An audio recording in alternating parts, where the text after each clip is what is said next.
Okay.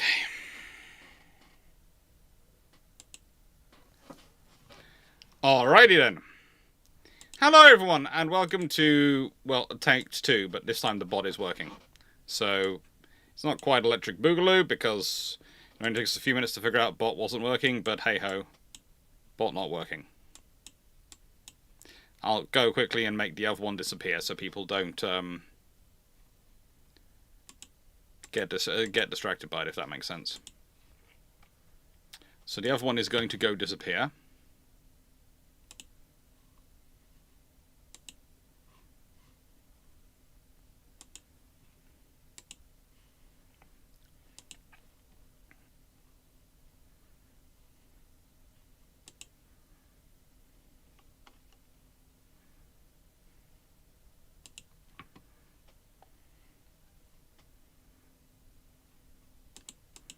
So I'm going to go back to unlisted. Disappear. And this should now be working. Hello everyone. So, we have questions, and I would suggest you hold off on questions until you've actually heard some of the video, because if you put in questions now, you might end up with me later on when I get to the questions going, as per I said earlier. Because it may be a situation where we get only 5 or 6 questions. It may be a scenario where we get 150 questions, in which case, if it's 5 or 6, I'll answer them as is. But if it's 100, and I already meant to discuss it in the earlier discussion, I'll probably go... Now, this is going to come with some provisos. One, yes, I am wearing a Christmas t-shirt. I do so from the moment the Historiathon ends to the moment the Christmas period for me in terms of videos ends, which is the second week, usually about the second week of January. I usually wear a Christmas t-shirt for all that time period. It's my fun thing. And yeah. So I'm going to be wearing that. And secondly, this is not an alternate history topic, but I am treating it as an alternate history topic. Because to me that seemed roughly sensible. So we're going to start off before the bilge pumps, before the Shameless Book Plug. Sorry, I might have been working on something else as well today. The Shameless Book Plug is going to be all about the context and and some of the stuff about what's going on, about the reality of the situation. And then after the Shameless Book Plug, we're going to discuss what's going on. You might also notice that the video recording, the recorded version of this, for those people who don't like watching lives, has already been recorded and uploaded as of today. It is advertised for March next year. Already.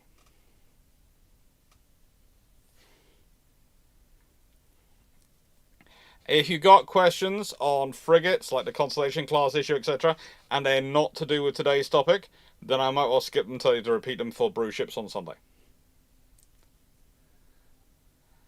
But there could also be an announcement in the brew ships on Sunday about something coming, because... Well, let's put it this way. The frigating woes have inspired me. It was either inspire me or drive me to drinking, and I decided there's only so much iron brew in the world, and if I drained it entirely dry, then I wouldn't have anyone else to talk about the joy of iron brew with, so I needed to leave some for us, other people. It's terrible, but it's necessary. It's a hard fact when you realise that's the case. You do actually have to leave some iron brew for other people. I mean... I've been told it's polite too. Cruelty. With that being said, though. Okay. So, Taiwan. Why do we all need to worry about it? Because, honestly, Taiwan itself is a production hub for various important things that for your daily life. A lot of them being microchips.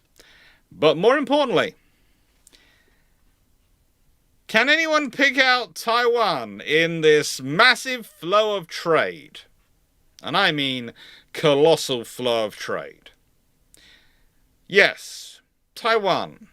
The place which basically has the English Channel running either side of it and all round it. Taiwan, the place where so much of the world's trade goes through that any disruption in there is going to have instantaneous visible effects on the global GDP, let alone national GDPs.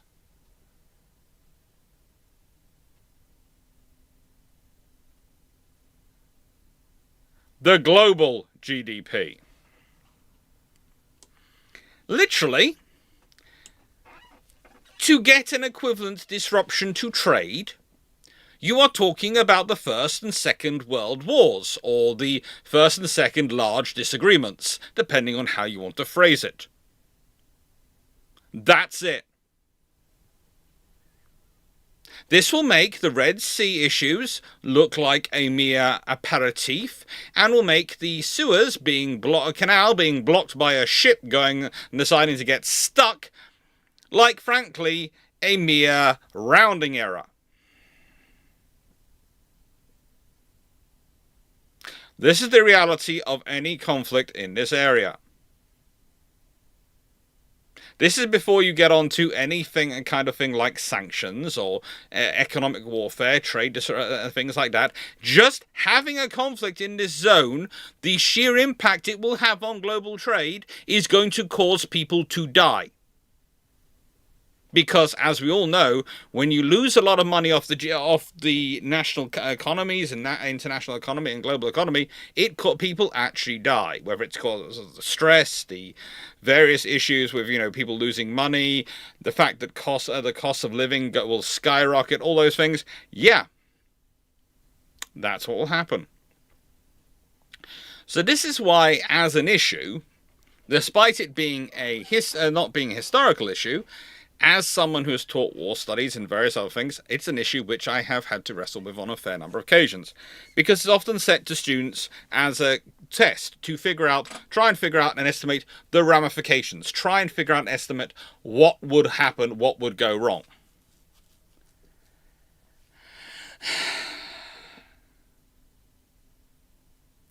And the reality is,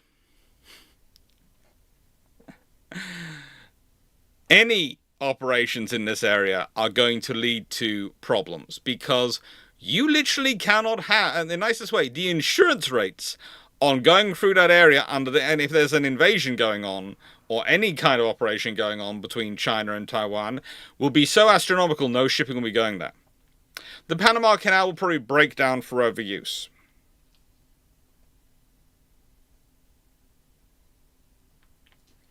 The Japan trade will have to go trans-Pacific, then through the Panama Canal to Europe. Most of the trade through the South China Sea and etc. will probably have to keep well away, because the conflict zone will very quickly spread. Why would it very quickly spread? Because what is the lesson that anyone who's been watching recent conflicts will know if they are trying to defend their territory? That if you want to have problems, you spread those problems. You want to cause maximum disruption.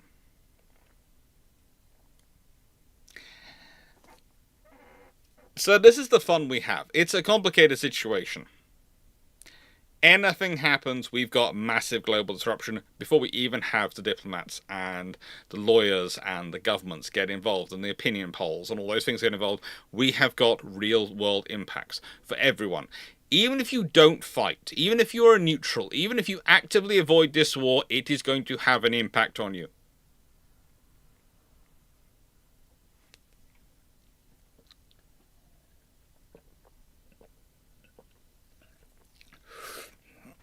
And because of the situation, many countries might choose to try and be neutral. They might choose neutrality as a way of safety. But also, and I say this with the utmost respect for the global economy, most of the people involved in it have the risk tolerance of a 70-year-old dentist who's still practicing and who drives a very, very small Volvo.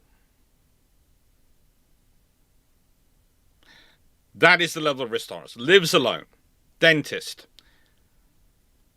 Don't like the career, they've chosen it because, it's a sound financial prospect. All those things. Someone who has basically taken no risk their entire life. That is what the financial services economy is realistically like. If ever you've been involved in advising them on risk or working on risk, you'll know exactly what I'm talking about. They have zero tolerance of risk. They want guaranteed returns on investment. If you think about how most discussions go with pension fund investors, with most activist investors, all those things, you are usually having, if you want a board that wants to be successful, they have to talk guaranteed returns on investment. So there is no chance that this massive disruption to the global trade economy doesn't spin off into what is probably going to be a massive pulling of capital from the markets in order to try and preserve it, which will in turn lead to probably a recession. That is pretty much a certainty. There are going to be some people who make an absolute killing. Those people who invest when everything's dropping low, but because it will restore itself eventually if you especially if you pick the right industries. But yeah, expect there to be massive capital flight, and also expect there to be some other interesting trade moves as people try and get money out of probably Taiwan and probably money out of China as well, before sanctions and things hit, and they might not be able to move money around. Or they want money back in China. This is the reality. Is conflicts like this, especially between two quite major partners in the global economic system, and Taiwan and China both qualify as quite major partners in the global economic system. On a different scale, but they are still in their own niches. In their own niches, very, very important. It causes issues. So,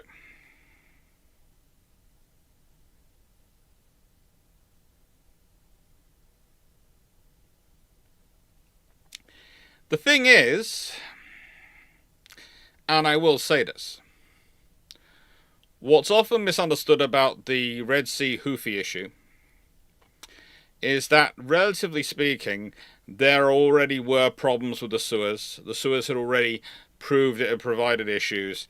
There are already other routes in place for going around it. There are advantages, etc.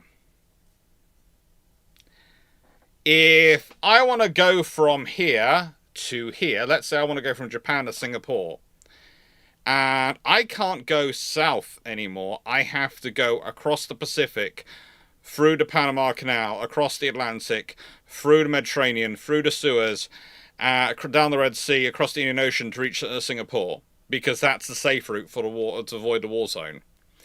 That's a very big difference than having to just go round the Cape of Good Hope versus going through the Suez Canal. Especially when you consider the size of ships involved. That's the reality. We are talking about this area. The reason it's so thick is because quite a lot of the world's production goes on in this area, and there are moving components backwards and forwards. So, yeah, the point I've been trying to make is that the Red Sea, Houthis, all these things, they cause problems. They did cause problems. They caused massive rise in insurance rates and all sorts of things on ships. But mostly the world economy has only seen it in tidbits, and it's mostly been kept a line of. And also, to an extent, the Houthis proved to be their own worst enemy because of their targeting issues, but we'll leave that to one side.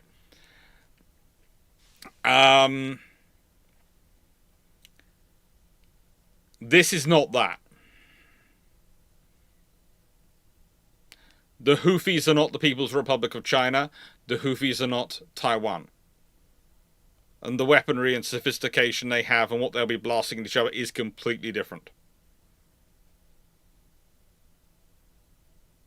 So, yeah. These things are fun. Also, it's worthwhile noting that the Houthis did cause quite a lot of capital flight in various other ways. But again, we're talking about nation states fighting. The geography. This is always the fun one when we talk about Taiwan, because I am regularly told the geography makes it very easy for China. I would say geography is neutral. This is the problem. Geography can look very good if you're looking at it one way. If you're looking at this map, all you see is Taiwan and China. If you're looking at this later map, all you see is Taiwan and China. Once you start looking at a more in detail map, you suddenly see there's a whole line of islands. And they belong to Japan.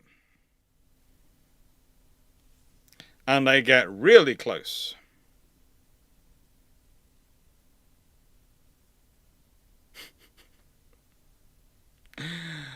Oh, well, that's not today's topic of discussion, the Houthis' 5 Global First Amendment, but also, in the nicest way, was the American plan, the war operation standard destruction of the Houthis, or was it to keep the trade going? Because which one's happening? This is the trouble. You also have to be very careful with what are the war goals. You might expect its destruction. It should possibly be destruction of the Houthis. You can certainly make the argument. I'm not particularly big fan of them as an organization or as a government. But leaving that to one side, that wasn't the war aim. That wasn't the conflict aim. It was to keep trade flowing, and trade keeps flowing.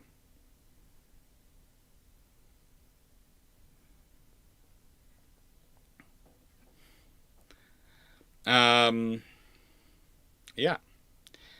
And then with Japan gets very close. The fact is, they are actually within Patriot missile range of Taiwan. That's the point. They're in Patriot missile range of Taiwan. There's also a range of other weapons there. And for Japan, especially as part of this, and the reason I've picked up Japan, and I'll talk about the rest of the geography as well, Taiwan, there's a lot of geography around this area for a lot of countries that are worried about it. Because China is not just suggested they're interested in Taiwan. And the point is, if China doesn't pursue peaceful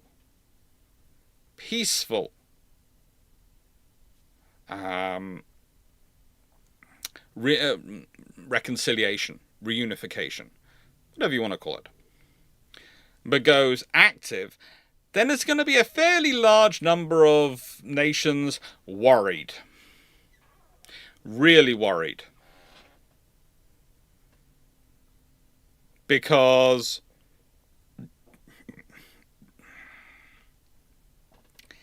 well, they also have they have a lot of smaller islands close by, which China claims. Also, from the perspective of China, doing a war exercise in this area is one thing you can do, but going to actually doing a war, well, then you've got problems. You see, let's say you had a Korean ship, which with the outbreak of war heads into Japanese territorial waters for security. Right? Korean flagship makes the Japanese territorial waters for security. It's perfectly sensible. And let's say it's mistaken for something else, and it gets hit by a missile. Or you're firing that many missiles, the odds don't work with you. It happens. Missiles acquire targets. They get spoofed by electronic warfare, and they go off and acquire something else. You know, again, every war which has involved anti-ship missiles has involved at some point the missiles getting spoofed and going away, and has at some point involved the missiles hitting the wrong target, not the one they were aiming for.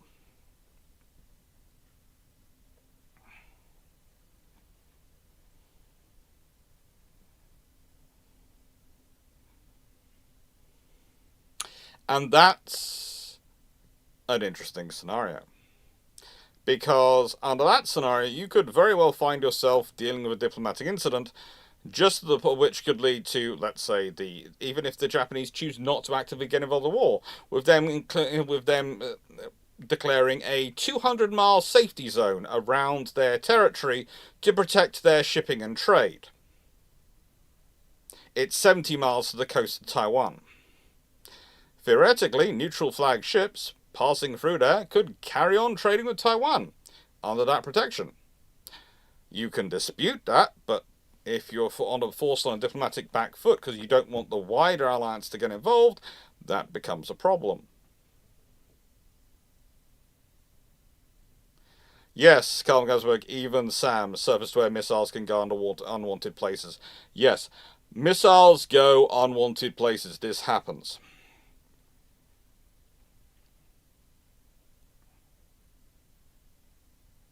This is before any warships or anything gets involved from any other power.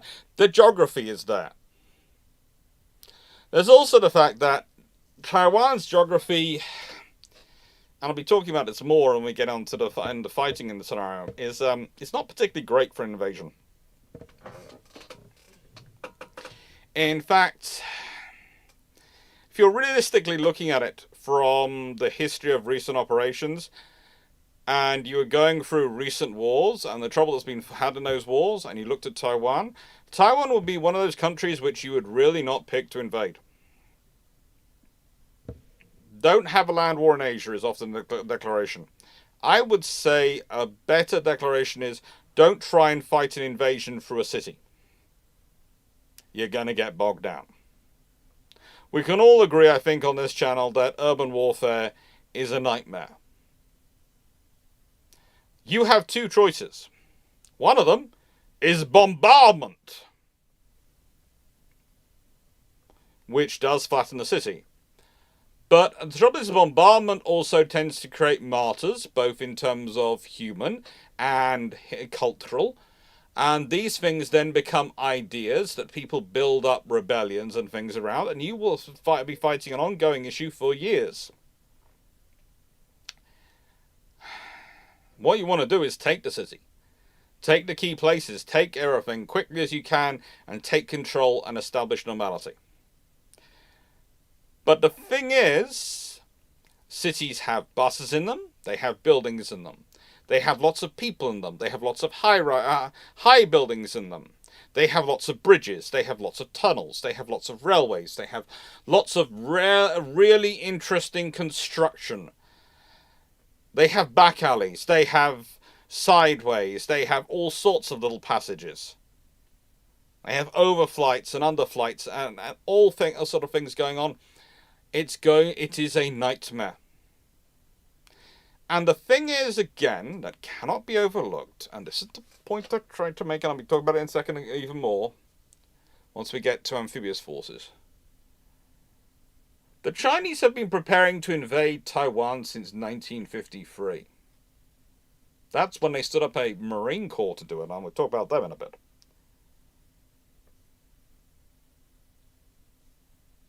The Taiwanese have been preparing to defend against such invasion for about as long a time. Okay?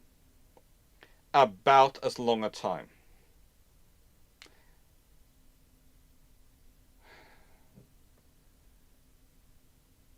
That is a problem.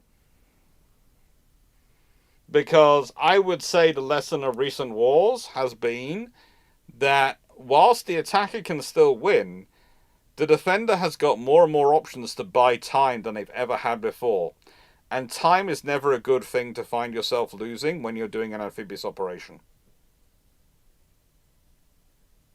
If your opponent starts setting the scale of time, you might win the battle, but you could possibly end up losing the war because of it.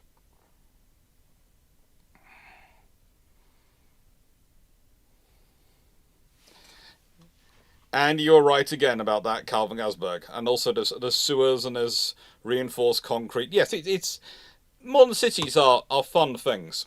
They are really, really fun. Truly fun. And then we get on to what is going to be probably today's funniest section. Global politics. Oh my. Now, I've taken a picture of the Wikipedia page on this one. Literally, because it's the pictorial representation that's used. And The other sites that use them, I wasn't allowed to use it, so I just thought I'd borrow the wiki page and say, go check it out. There is a problem with this. This would suggest to anyone reading this and looking at this picture across, this number of people, all these nations, support it wholeheartedly. And if you read some of the statements, that can come across. But usually the requirement, the codicil they add on that in the end is peaceful reunification of the two under one government. Peaceful reunification.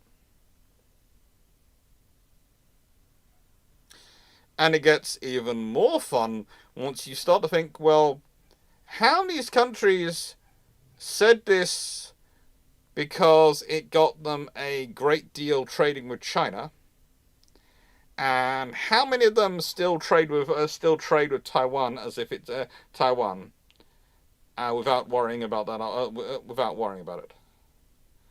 How many of these countries do business with Taiwan? Pretty much all of them. Even China. It's an economic requirement often to have trade with China to mouth these words. An economic requirement. But on the same side, how many of these countries, A, would actually be able to do anything either for or against the Chinese invasion of Taiwan? That's reducing your number one. Of the ones who could do anything, how many of them would actively support an invasion of Taiwan versus finding an invasion of Taiwan a political issue which they would rather ignore? How many of them would actually want to get involved? And how many of them who actually get involved will again want to be on the side of China? The answer is probably 0 of the ones that actually can get involved will actually want to get involved on the side of China. Why? Because many, many countries in this world are rather small. And many small countries do not like the idea of a neighbour being able to go, no, you're going to be part of me by force. Now, there's a good example here. There's Portugal. Portugal is a great example to give out because Portugal has been swallowed up by Spain on a couple of occasions in their history. They're not too keen on it. In 1979, they said the government of the Portuguese Republic recognizes the government of the People's Republic of China as the sole legal government of China and Taiwan as an inseparable part of the People's Republic of China. The government of the Portuguese Republic declares that it has severed diplomatic relations with Taiwan since January 1975. And 2018, they reissue a statement which says Portugal reiterates its adherence to the One China principle and supports China's position on the Taiwan issue. Oh, lovely. Just remember, we're talking about the same Portugal which in World War II dug up a copy of the treaty about the Treaty of Perpetual Friendship between Britain and Portugal so that we can make use of the Azores for the campaign, and so they would have a good reason to give to Franco, the fascist dictator of Spain, and Germany about why they were helping the British out and why they were still maintaining diplomatic ties with that. So Portuguese have a track record of making nice with everyone and then helping the side which is going to best serve them. That's going to be the side which best serves protecting Portuguese independence. Is Portuguese independence best served by supporting a nation which is taking the independence of another nation?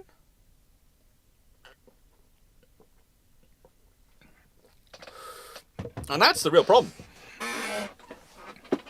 Then there's the timeline factor. You see, global politics takes a while to organise. It really does. And this is something China can use to their advantage. If they can go from deciding to do the operation to actually conduct the operation within 48 hours, and can succeed in taking Taiwan in 72 hours, so that's 2 days and 3 days respectively, then potentially they can do it before the world can react. But if we remember correctly, and this is the point I will make on this one in terms of defensive weaponry, Russia seems to be expecting Ukraine to fall in 6 hours. It didn't. And I thought they could get it, the armored column, and take it out in roughly 6 days. It didn't. And that's a problem. And think about how long Ukraine has been building their identity versus how long Taiwan has been building their identity.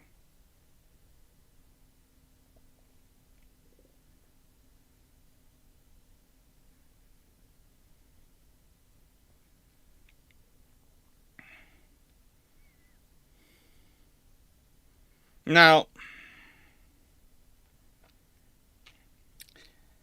this doesn't make it a straightforward fight. Some people have already pointed out, well, Taiwan and China are the biggest trade partners. So were France and Germany before World War I and World War II. Just because they're your biggest trade partner doesn't mean you want to become one country with them. And I would say the other issue for China in terms of this global politics scenario is that, especially with the rise of social media, etc., Taiwan has been pushing themselves to become more and more independent.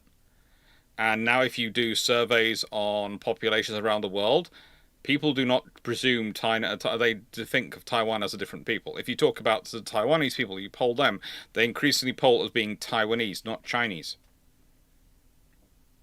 And that's the problem. It's reunification if both are China. And both think of themselves as Chinese. But as the time goes on and the older populations go and the younger populations come through, have never lived or belonged to anywhere other than Taiwan, and have grown up feeling Taiwanese or being Taiwanese, that's a problem.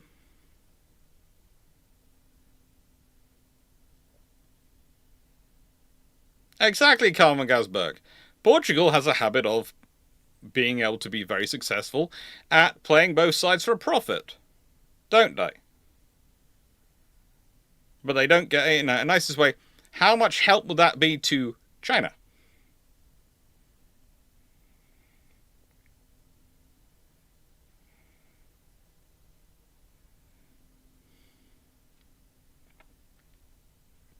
Now, if you're killing, there always seems to be a problem on the Vietnamese-Chinese border immediately after China starts threatening Vietnam. Yeah, Taiwan, there is always issues. But the thing is, China,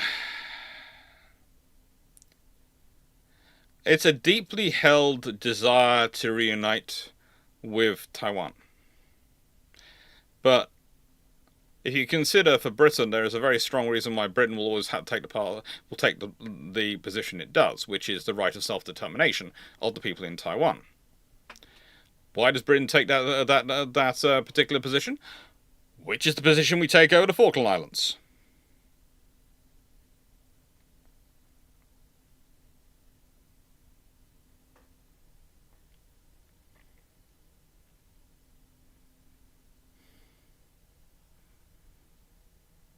It's the right to self-determination.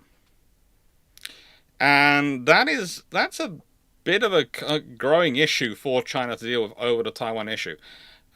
It's something which has come to become more to the fore, especially since the the second invasion of Ukraine and the ongoing war there. Sovereignty and what it means to be a nation state has become more of a battlefield.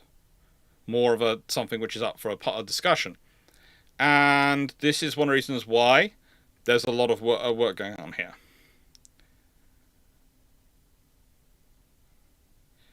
I would honestly say for China, peaceful reunification, if they can achieve it, is the sensible option. If they can achieve it. But again, I think that some of their people have shot themselves in the foot with that.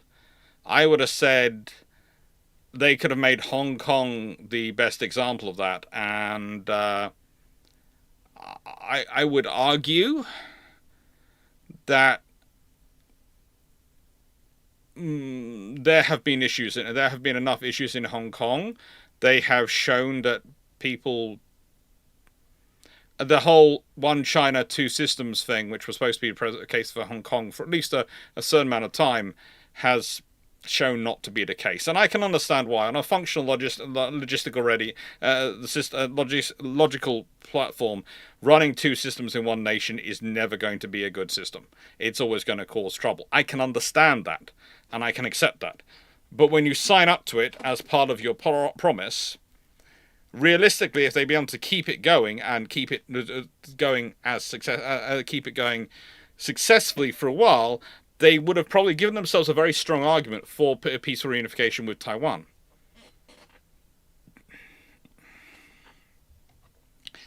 And a lot of people, Chinese descent, don't wish to become property. Yeah.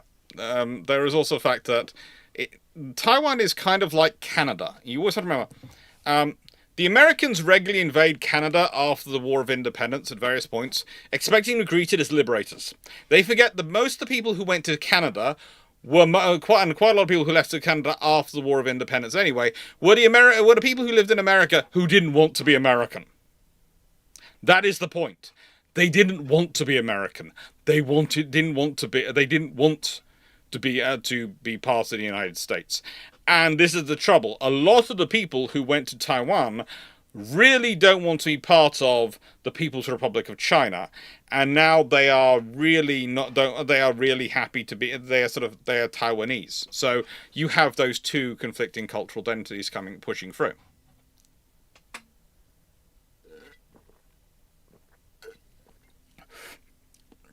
One nation, two systems, England, Scotland, so it can work if you're willing to let it. To an extent. You have to be very clearly demarked over what's what.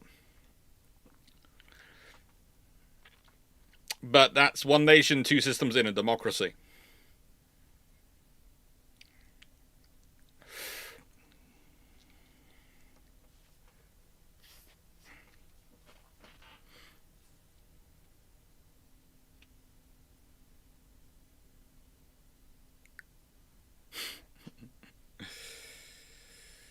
Fun times. Now, with that being said, why am I talking this all through before we even get to the amphibious warfare capabilities? Well, because, okay, going back to this, it's a complicated situation. There is geography, economics, and there are people involved. And there's politics. A lot of it. A lot of it. And for the politics reason, the other point I will give you this. How many countries are going to be supportive of you damaging their economies? Any conflict in that area is going to damage the rest of the world's economies. It's going to. Short term and medium term. Long term, they'll recover, but short term, medium term, they're going to be heavily damaged. None of them are going to be happy with you. Peaceful reunification, that's one thing. Actual invasion, closing those straits, causing troubles, even if they have signed up many times to mouth these words, and let's be honest, they are the most weaselly mouthed words you've ever heard once you actually look at them. Portugal reiterates its adherence to the One China principle and supports China's position on the Taiwan issue from 2018. One China principle and China's position on the Taiwan issue. China's official position is peaceful reunification. So they support the principal idea of there being a one China, in principle. In practice, we act as if there's two, because we have to. And we support the China's position on the Taiwan issue, their official position of peaceful reunification. Anything else we are not saying we actually agree with, or we're going to back up. So, with that being said, one must remember, the Chinese government is not full of people who like to take massive gambles. They aren't. In fact, the Chinese government is probably one of the more conservative governments in the world in terms of its jumping into risk. So there are drivers, and we do often say post 2027 that's when the highest risk is going to be felt. But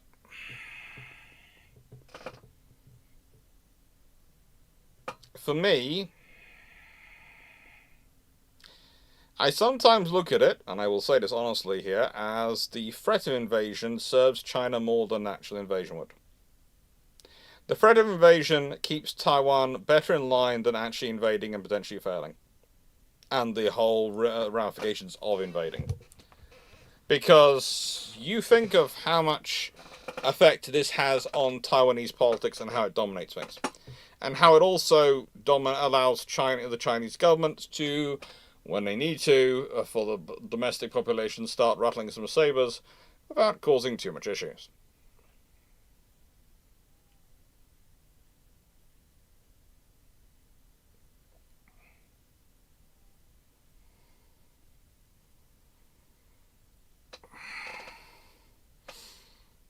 And that's a problem. There are...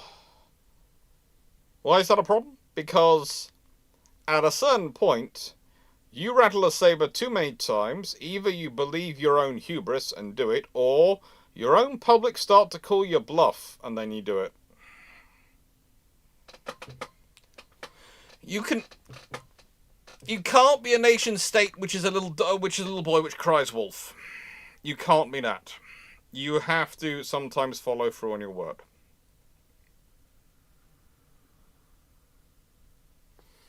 You might not like to, but you have to.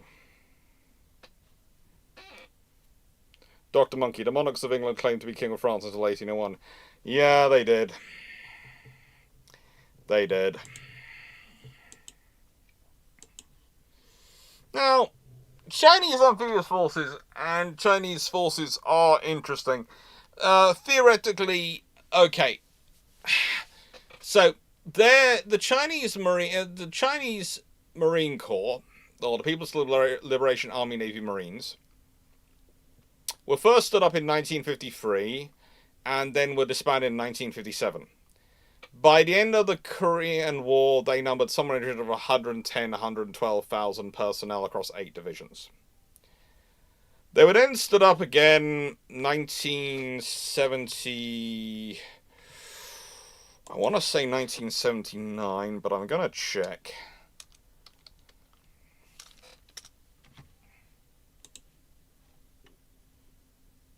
Yep, 1979. And originally, by 2017, they were up to a mere 2 brigades of roughly 12,000 personnel. Now, they're up to 8 brigades. And it's roughly 45 to 48,000 personnel directly, and roughly 60,000 personnel overall assigned to the US Marines and the amphibious forces around them. On top of that, they also have amphibious groups within the People's Liberation Army Ground Forces, the Army. Those amphibious groups probably add about another 60 or so thousand to train strength in amphibious warfare. Their brigades are roughly 6,500 strong, roughly. And they're usually based around roughly, I think it's 3 full infantry battalions and some other units as well.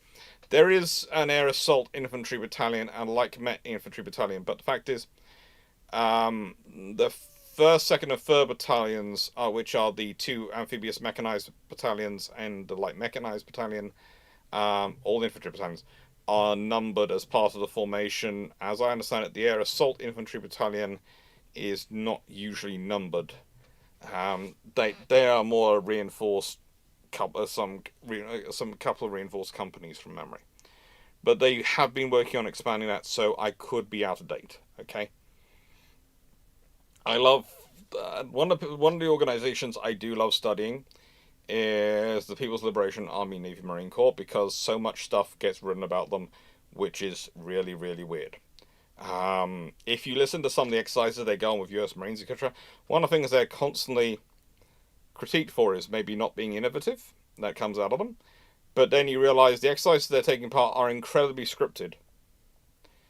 And also, you look at the units which are sent, and they're good, but they're maybe not the best of their best. And you do wonder if, well, hang on, it's a scripted exercise. They might have been told to follow the script because they want to reveal how much of their capabilities do they honestly want to reveal? One of the things that comes up quite a lot in the China discourse is how long it's been since they fought a real war, and that sounds like a great way to put someone down until you remember that, frankly, it doesn't require you to be a veteran to pull the trigger. It just requires you to be trained how to shoot. And whilst veterans will hold lines, people who have been trained usually perform well, and China does have a fairly decent budget for training. They do have a fairly decent budget for training. They do also have a lot of new kit coming online, including, of course, the fusion carrier, the Type 76 LHD, which is the first of the new class of them, which are the interesting ones, and their LPDs, which are coming in, which means they do have a growing amphibious warfare capability. They even have some over-beach capability in setting up some independent logistics streams outside of ports. Again, all rather useful, all very capable. But let's think about this.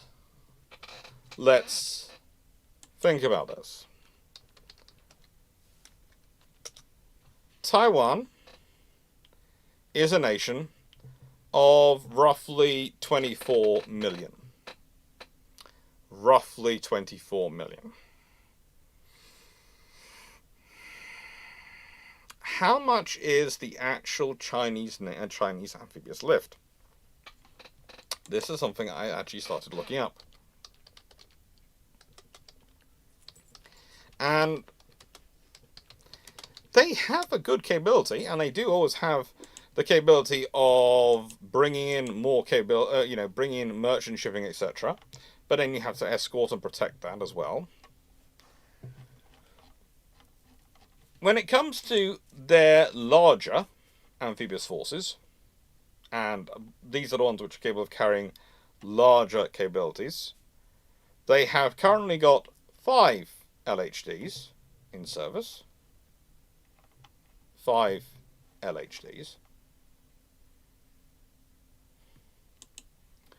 And a whole host of LPDs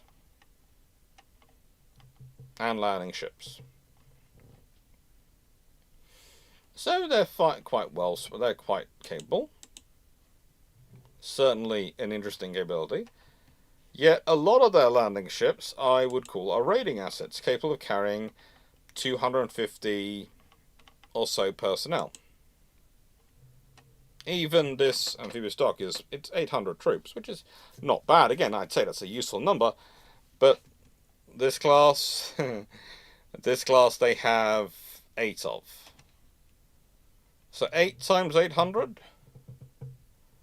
That's what, 6,400? LHDs are better, but they're not infinite. So the thing is, what's their actual assault force going to be? Because that's going to matter. Their assault force is going to matter.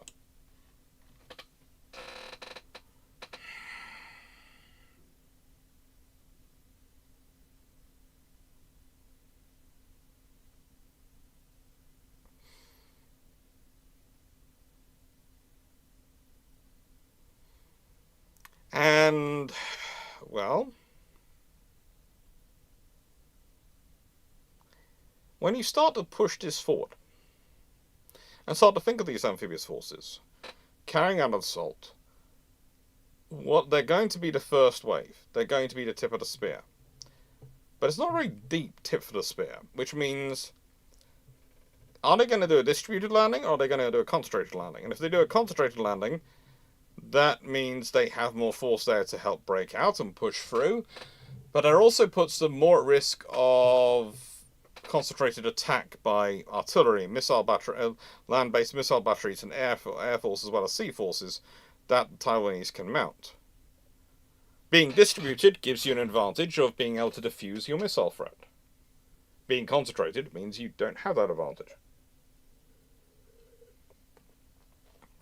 But you do have the advantage of lots more layers. And yes, you can use modified civilian vessels and civilian ro-ros.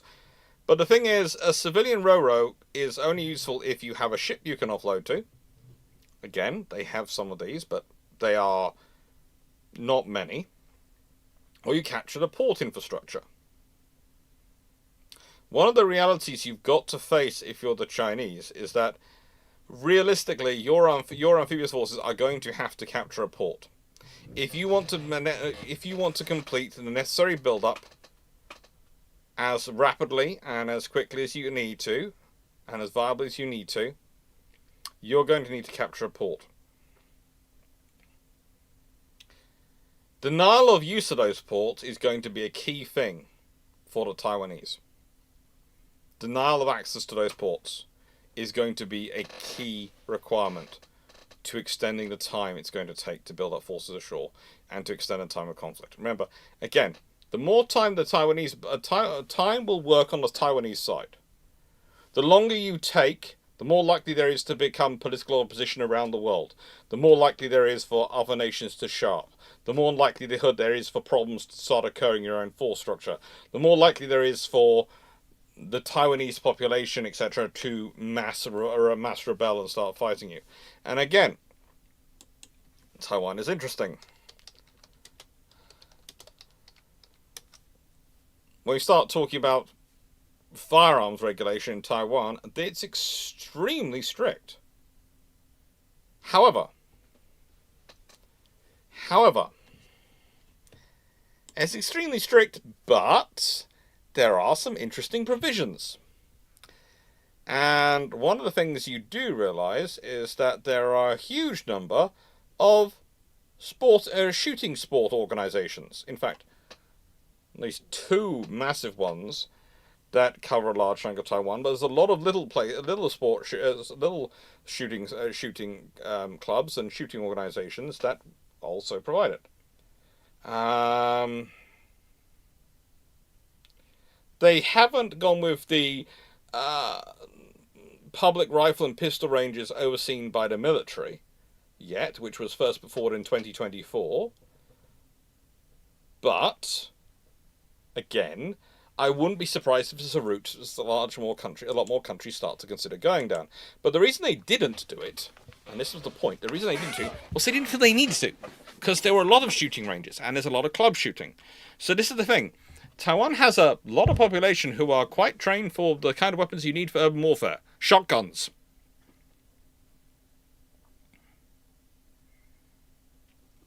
And the nicest way, yes, if you have ever experienced or watched any urban warfare exercises or ever taken part in it, you will know the power of the shotgun. Just how scary and annoying it can be. Enough of them around you in an urban warfare environment is a way to find yourself losing a infantry platoon very quickly and going, what the friggin' happened to them? Because again, you might have drones and other things. Lovely. Hopefully they find the threat before it finds you. But if that threat is everywhere, and they know their terrain, it's going to be difficult. And again, Taiwan is... Okay. One of the fun things I found in Japan, and I found this also, it's similar to London, is that you can find ultra-modern versus very old sharing the same street.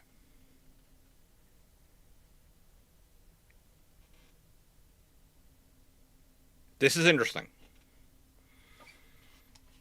Why do I say this is interesting? Because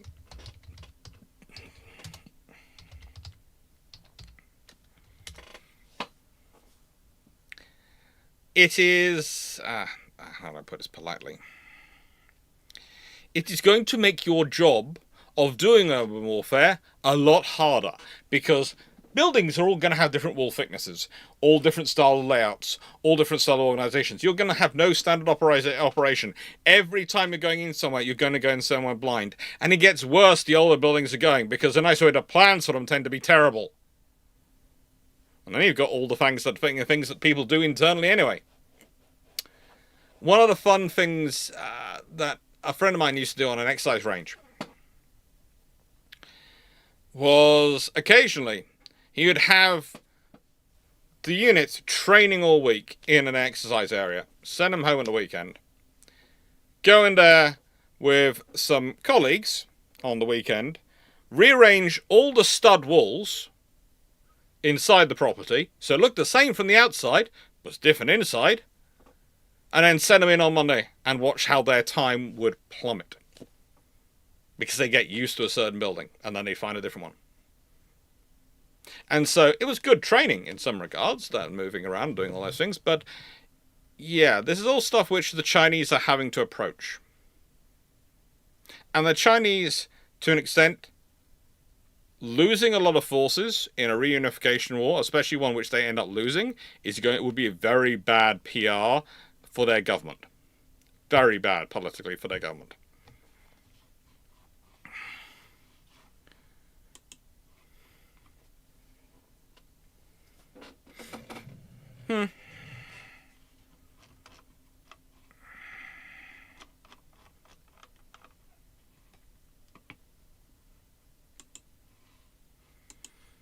With that being said, though, and with there being some questions coming in, I'm going to go to the first question time.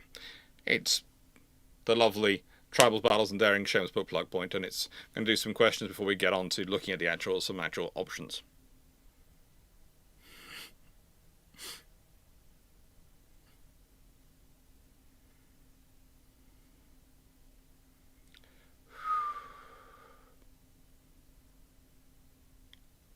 Yeah, the thing is about amphibious forces, and we'll get into that probably in some discussions, there's a lot of interesting stuff going on when it comes to amphibious forces, and some of the ideas from them. There we go. Hello, questions. Key release. Bot test, thank you. Test. Test. What if during a Taiwan crisis... Oh, I'm just going to throw a few of these up so I can just answer them. What if during a Taiwan crisis, both Russia and North Korea decides to hold large-scale exercises? They hold exercises. They're going to be distracting, but at the moment they're not going to take primacy. And actually that could end up working against them, because them doing exercises... Let's put it this way. Are you going to be deploying large numbers of ground forces from Europe to the Far East? Nope. So those forces are there to watch the Russians. Are you going to be redeploying forces from Korea to deal with? Probably not. Honestly, the answer is probably not. In terms of ground forces. Taiwan, if it's going to be anything, is going to be a naval and air power war. For most nations, because that are going to get involved, and I don't even... It's one of those things we'll talk about this as we get on. And the point I'm going to return to is the on-paper stats of China versus Taiwan always favour China, and that's truthful. But the on-paper stats don't matter. What matters is how much force can get from China to Taiwan in any invasion. That's what matters. And that could be facing troubles very quickly.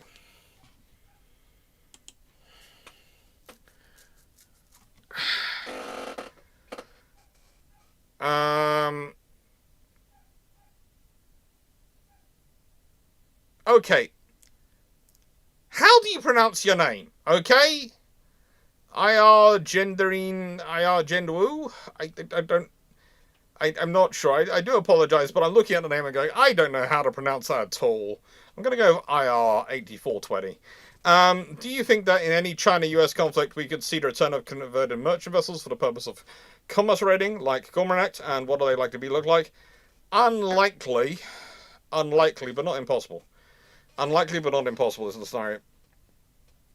I would say if they look like anything...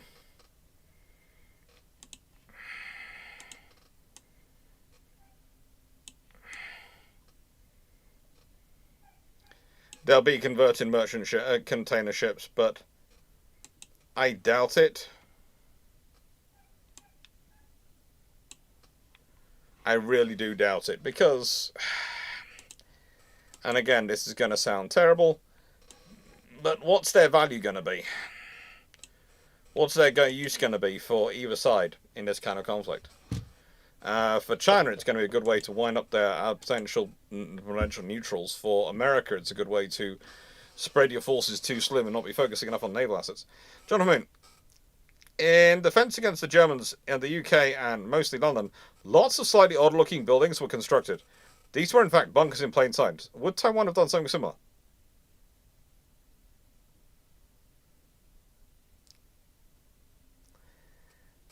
John of Moon, if you ever get a chance to be in Taiwan, wander around. Wander around is all I can say.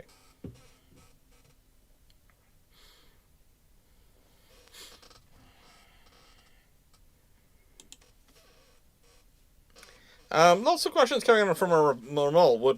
Like Ramal's here, Trump would never respond to the Chinese invasion. Why not? You see, the thing is, and I'm going to get into this a bit in a more discussion later, but realistically, for China to launch this invasion, they want a predictable US president. And Trump may not, or may get involved. You don't know. To be honest, that's more a problem. If you know the US is going to get involved, because they've got a hardline president who will always get involved, then you plan yourself accordingly one way. If you know they've got a president who will draw red lines and then not follow through on them, you draw your lines another way. If you've got a president who you do not know, who could go from one flip to, it's not our business, to the other flip of, they have destroyed my portfolio investments in X, Y, and Z, I will annihilate them now. How do you plan for that? So this is the point. It's one of the weird quirks of history. It doesn't matter which side of the debate they come from, or which party the American president comes from.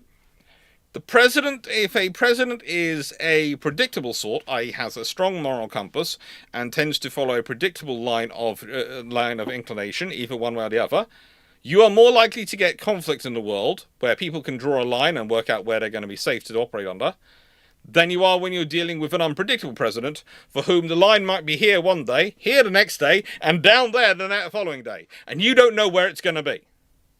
The one thing Trump does do is listen to opinion polls. You can tell that with all the other stuff he gets involved in. So yeah.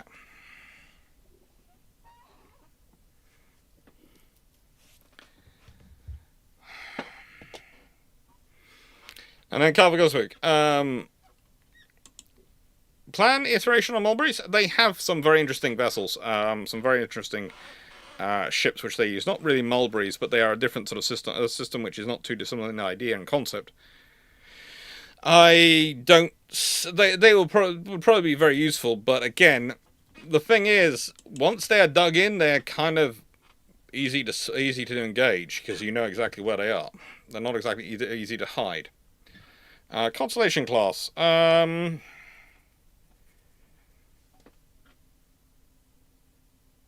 Okay, Constellation class questions I am just going to do this for, and they're going to go for brew ships, because they have nothing really to do with this scenario, and I'm going to keep the ones to do with this scenario. Infantry Marine. How are there any models on how much supply has to be shipped per day to an amphibious landing for total tonnage and shared new fighting forces versus sustainment of those already today? I'm not familiar. There are lots of them. There were ones worked out in World War II for the various Allied forces. You can find tables for Normandy and D-Day online. You can also find out ones for the Falklands War if you look at the shimmer material which the British take with them. There are lots of these. Basically, it's a huge amount. It does depend on the level of combat operation that you're going to be facing, though. I would argue modern urban warfare uses up ammunition, especially light ammunition, a lot faster than warfare even in places like the Bocage. It does, because if you think about it, you're going to be doing far more covering fire, you're going to be doing far more close quarters, some machine gun, a sort of assault rifle, full auto fire for close range engagement and burst engagement. You're going to end up using up ammunition a lot more in the urban warfare environment. So yeah, basically take whatever is estimated and triple it in terms of ammunition consumption. Joe Fredericks. The PAG, People's Liberation Army Ground Forces MLRS systems cover the entirety of Taiwan. There's only one type of MRS with the prevalence of cheap guided munitions. How can Taiwanese air defense counter saturation? Well, there are two ways you can counter saturation. One, you can take them out. Two, do they cover the whole of Taiwan? Think about it from the point of view of there's a rocket artillery. Do they go around mountains? Some do, some don't. They do a lot of they can do a lot of fire, but can they cover it from the angles they need to get everywhere? And also, and this is the final thing, are they capable of going that in all weather conditions? Probably are, but you never know. At least enough storm. The other thing I'd say is how deep are the munitions supply? Yes, they can cover it, but how many munitions does China actually have? One of the interesting discussions that's been had recently is, how deep are Russian and Chinese ammunition stocks? And so far, the rest of Ukraine has been, they weren't as deep as we feared. They're still probably deeper than ours, but they weren't as deep as some people feared. I'd also add on top of that, and this is the point I'll be getting into, that China has a problem. As I've alluded to, and I'll be getting more detail of, once you start flattening things, great, you flatten them, but when you destroy something rather than capturing it, you can no longer use it as a bolster for your own control of a country, your own cultural dominance of a country, and you've also created another martyr, a martyr to the cause of your attack and your destruction. So, yeah, the lesson of history has been that, we can bombard places. Does it break morale? No. Does it win us the war? Not usually.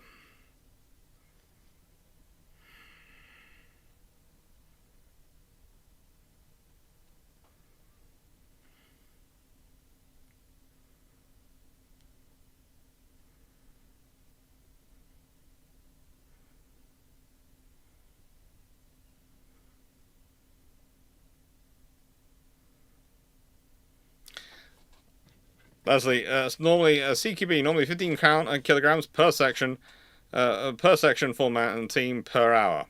So again, per every 4 people, that's 360 kilograms of stuff. It just gets more.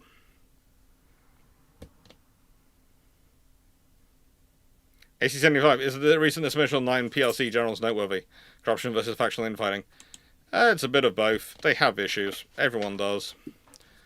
But I would say with the PRC, the political infighting is sometimes slightly more worrying.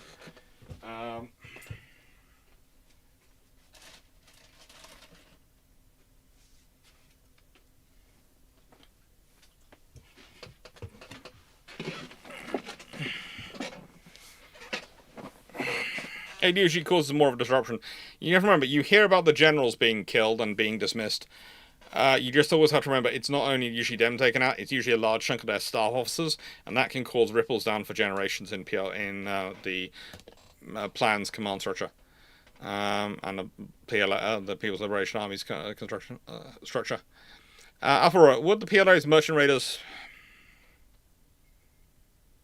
No, I don't think they go for it, because for China, again... Look, you have to remember, in World War II, Hitler declares war on the US because great powers do not get declared war on, they declare war on others. Right? For China,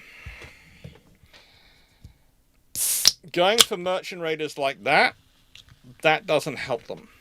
Their armed fishing vessels are already causing trouble around the world, but container ships armed with missiles and all sorts of things are going to cause them more problems than more help than good, because basically it means that all those container ships they have around the world suddenly become legitimate targets, even if they are in a neutral harbour, and means that they could be taken, and that could cause all sorts of issues post-war, because it tends to be ships don't get returned.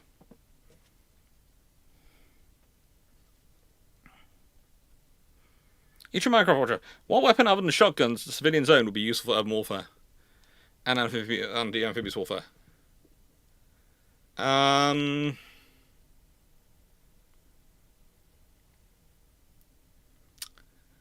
you'd be amazed at how much heavy machinery can be of use in creating roadblocks and all sorts of things.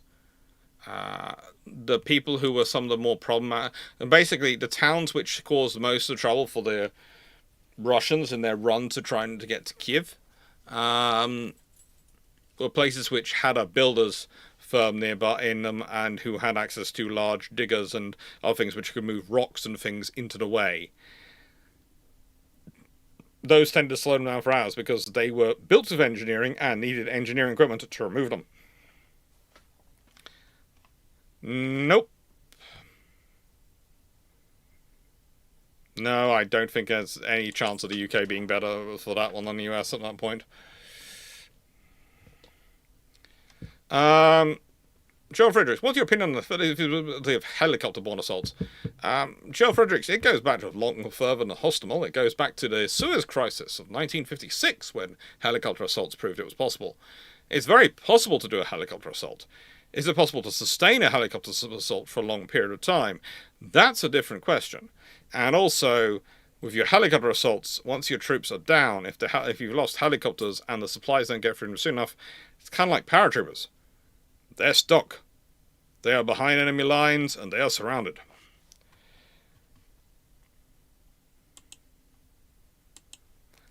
How long does the People's Liberation Army have to blockade Taiwan until surrender? Well, that's why I showed the problem of the geography. Because you can't... Blockading Taiwan sounds like a lovely thing until someone runs the blockade. Okay? That's, they say, you know. So, yeah, again, unless you're actually at war with someone, running a blockade tends to be considered an act of war. So then they're now blockading them, and they're starving innocents, and there's all the TikToks and other videos, YouTube shorts and all things coming out of Taiwan of people starving because of the cruel Chinese blockade being done because they want to starve them into submission. And then you have what? A Berlin air flight on a national scale for a population of 24 million? Or do you have the American president seeking a quick boost in the polls by organizing a aid relief convoy? You know, it's just... We can talk about blockade, but you can't do a blockade without a war, and the moment you do a blockade as your route, it's not going to be great. And we're going to pause questions now. Hello? Yes, you're fluffy. No, you're not getting anything. You're just about to be on steroids again. You're going to get fat if you keep doing this. No. As cute as you are, Poodle. As cute as you are.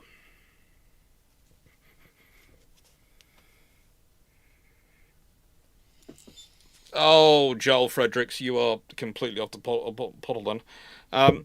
Look, it depends on what ports you're talking about, and also there are eastern ports, and I've talked about this before, but you've just put in the chat and sort of responding to me. No, stop it. Stop. You're not getting it. And yeah, there's also, if you go and look through the whole list of the US Navy and its Sea Lift Command and all the things it's got out there, you'll notice there are quite a few ships which look like they are floating mobile crane units, which are designed to offload other ships into ports. They have a lot of these, as do some other navies and some merchant navies, which can be hired and used. So it's the range of port facilities you need and what kind of ports you need. And what you need. If you're conducting regular trade, no, I'd say containerized ports, no, they're not for containerized trade. But for the kind of trade you'd come in and you bring in that scenario, they are perfectly adequate and can be utilized for that.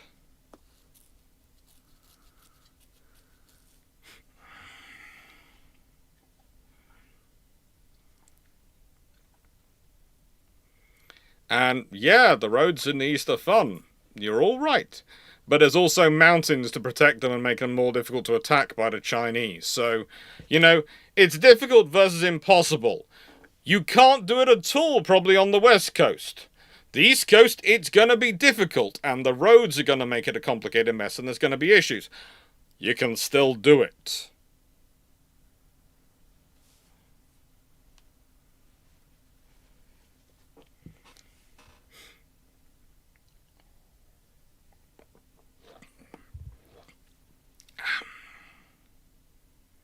Thank you, Peter Sultan. And again, straight in with the Special Operations Forces. Alpha Aurora. Yes, you can blockade a road with a special operations force. You can.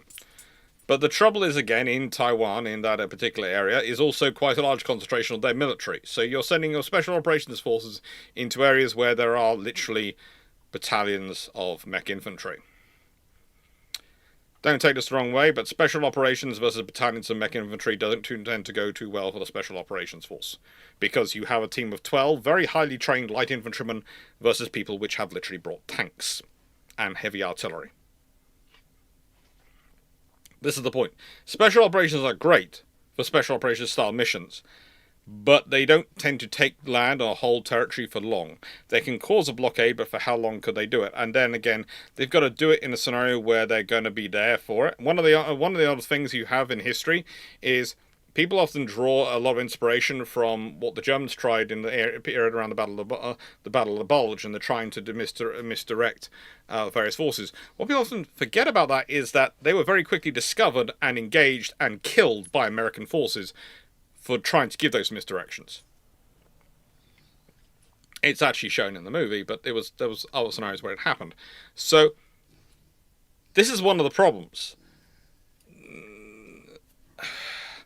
Your special operations, you can do such a thing, and it can do it, but for how long is it going to be able to manage it for? How long? Is it going to be long enough? Is it going to be a couple of hours? Is it going to be a day? It's not going to be longer.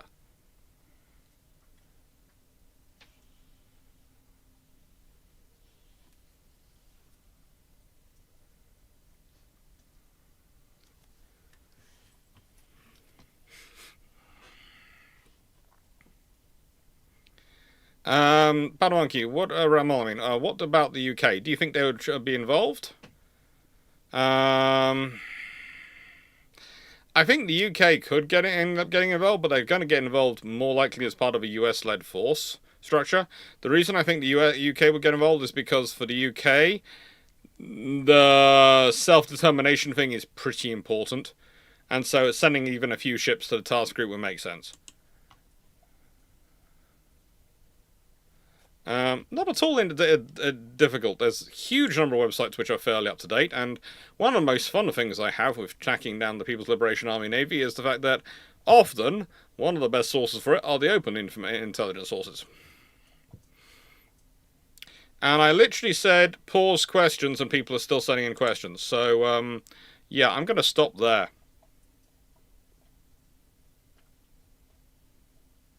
We'll carry on the questions in a bit, but I'm going to stop there. Infantry, I'll do these two on here. Infantry, Marine. Do you expect to see the rapid containerization as in the standard 28-foot and 40-foot of most things military? Probably not, because one of the problems you have is container ports. And container ports and the amount of specialized equipment they require to get things on and off. Containerization does have advantages, but it also has disadvantages in terms of its restriction on utility and access to places. And so you'll probably want some semi-containerization, but you also need the ability to offload it into other forms to be moved as well.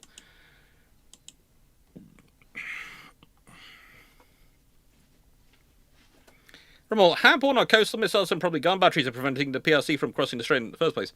Well, they're probably going to be heavily targeted by the People's Liberation Army Navy and People's Liberation Army missile forces or ground forces in the first opening waves, and their air forces. But any which survive the initial openings are going to be very, very dangerous. Very, very dangerous.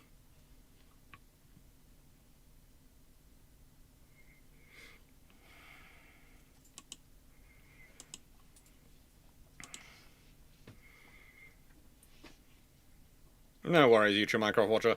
And Joel Fredericks, a nice way, you can say you're planning on lots of things. If you look at the plans for Desert Storm's air sorties per day, and then what's versus achieved, there's a difference between that. Saying, I'm planning 4,000 air sorties per day, a minimum, for a week. That sounds great.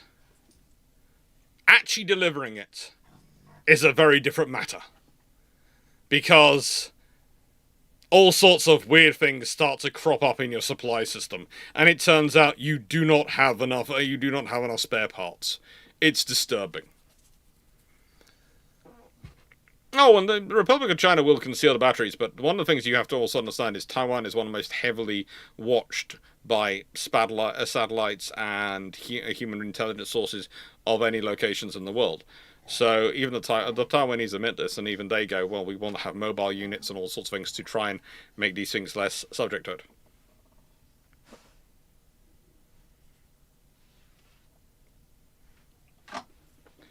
Oh, we've still got the other half of the live stream lines. So only just got through the context. We're now getting on to the actual question. So there are two options. There are two options. And one of the things I will point out is that I did a search back on roughly the 24th when I wrote these slides and put a lot of them together.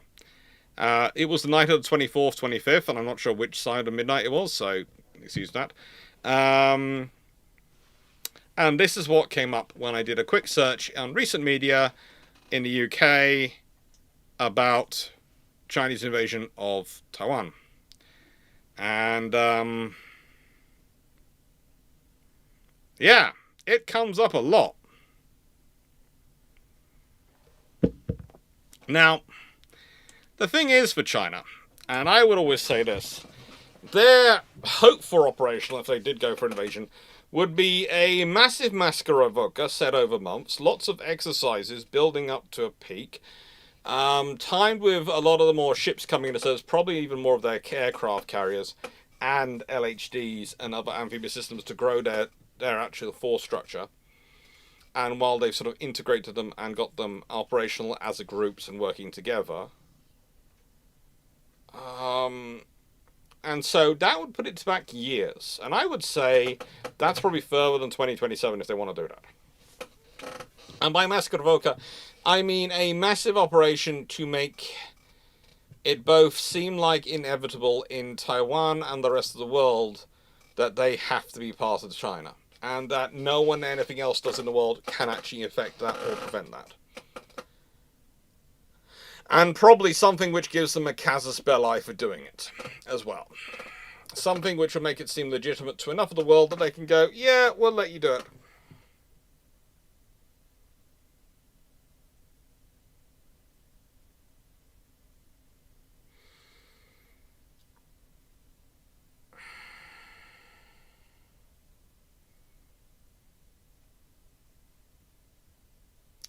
And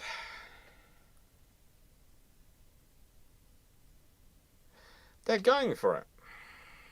They are. But I would also say this is a problematic one because it's going to give Taiwan and the rest of the world the most time to react. So whilst it could work for them, and the thing I want to make is at no point have I said it's militarily impossible for them to do this. No, militarily, they definitely have enough force structure, they definitely have the capabilities in place. Whether or not they succeed is going to depend on a lot of variables, but it always does in amphibious operations. The thing that really is problematic for them is the politics of it, and that's where they start to run into a cropper. I would also say for China, the other issue is that,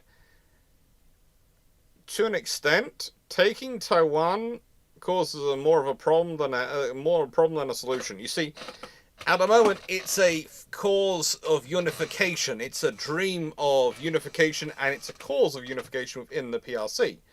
It helps providing a rallying call. Once you've done it, you've then got to either find something else, or you've lost your rallying call.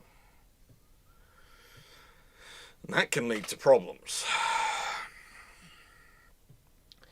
Now, I would say the more likely for a short-term scenario is something random changes in either American or global, sort of international political levels, domestically in Taiwan or domestically in China. I would say if Xi was feeling really scared for his position, launching a invasion of Taiwan on short notice is a good way to try and rally his position and strengthen his hand, because who's going to get rid of a wartime leader? Who's going to return a war or get rid of a wartime leader? Plus, suddenly you've got a whole load of war commands you can send to, you can reward people with.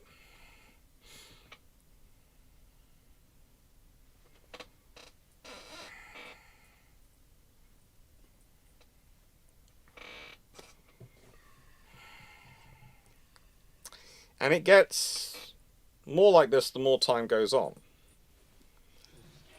For Taiwan, this represents a problem. For them, the threat of invasion is often being used to stop things like a proper debate on national identity, a proper debate on what they want to be seen as, what they want to be, and has allowed a country which is of vital economic importance to the world and is a thriving,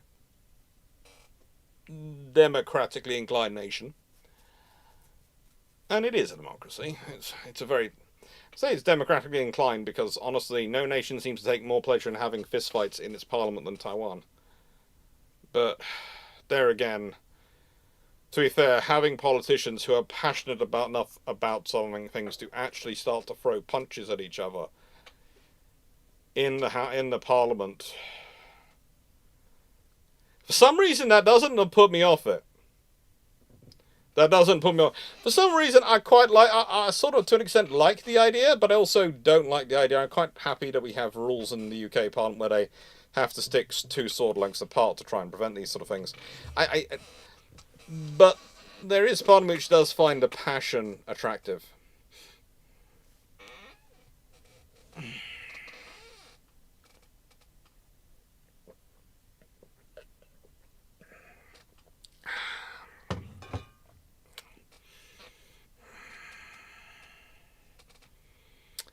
And so, yeah. This means that, for me, if Taiwan, let's say, did push the debate, if they had... Here's one of the fun things which Taiwan could do, which could cause trouble. If they had decided they were going to have a snap referendum on whether they should pursue membership of the United Nations as an independent nation of Taiwan, or whether they should start negotiations to become part of China, and China lost the vote by a large majority, I could see that leading to a snap invasion.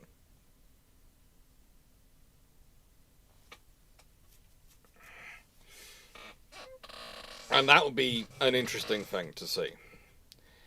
But I could see that leading to a snap invasion. So, yeah. The reality is China's invasion of Taiwan, if it happens, is either going to be a methodical worked-through plan that's progressed over multiple years with a long-term goal and worked through multiple staffs to be assessed, developed and prorogued before being implemented. Or it's going to be a rapidly implemented option that they are probably going to be fundamentally unprepared for. Because one of the things that happens is... okay, so here's the thing. I love it when people say China has snap exercises, because they do. Okay? They have a snap exercise. They tell the aircrew and the forces which are operating 4 or 5 days in advance. Sometimes less than that. However, one small problem. As a habit... they tell the logisticians and the base support teams, the air base support teams, etc., weeks in advance. Why? Because they need to make sure those are all stood up to a relative footing to support operations, because they have so many other tasks, and because these organisations are usually not as well supported or as numerous in terms of getting enough personnel as their air side. So we've all heard of it, but don't take this the wrong way. These things litter the world. It's like snap exercise in NATO. Whenever they happen. Great, we've had a snap exercise. This has been brilliant. It's good. So, who was told in advance? Well, of course, we had to tell the logisticians to make sure they had everything ready. And we had to tell the civil servants who are booking the train tickets and the movement systems. And we had to tell the people who would be blocking off access, who would be agreeing access and block off on various farms, etc. we're going to use. So you find those snap exercises are actually probably a semi-open secrets for about a week or two before they're called.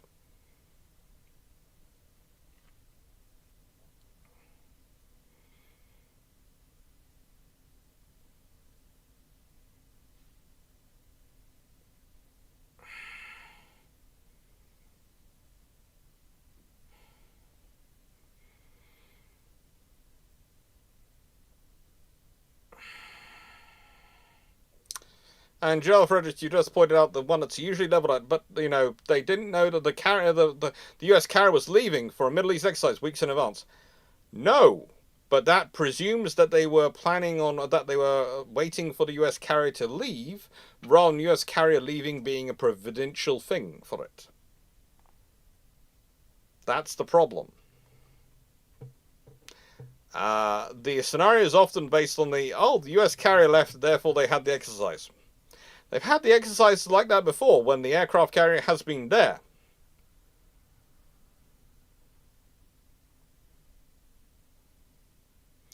So, yeah, I know these things come up, but realistically, also, there is the problem that if you're doing the longer term readiness scenario, it's kind of going to be more seen coming, because at a certain point you're going to take the ships and everything in from exercising, which they've been working up for a few months, and over the relatively the same period, take them all apart, maintain them, make sure everything's up to the latest standards, and then get them ready for sea. That's kind of obvious you're planning on doing something. Kind of makes it obvious.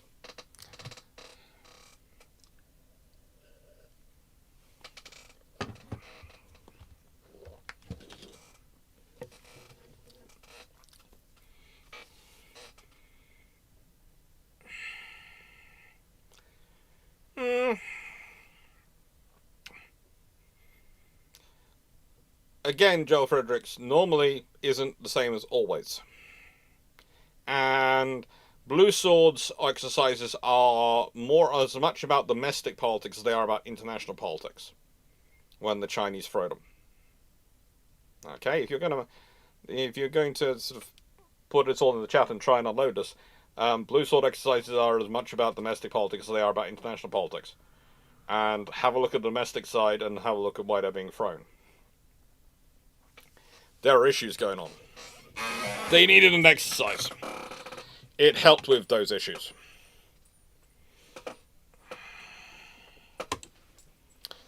Then we have Taiwan is not a great place to invade. It really isn't. The urban areas are incredibly urban. Many of the beaches are really not of the gradient you want to bring in LCACs, let alone landing LCACs too. So it's landing craft only if you're lucky, and even some of those beaches I really wouldn't want to be getting off onto. The mountainous and jungle area, as you can see, takes up a large proportion of the island. There are all sorts of interesting things in there. There are rumours that Taiwan had a huge number of Swedish civil engineers going and working in there over the years. They've been employing Swedish civil engineers since the 1960s on a regular basis. Has followed a similar policy as Sweden of digging in subterranean bases. And then you've got the fact that literally this has been a scenario Taiwan has been living with for 70 plus years.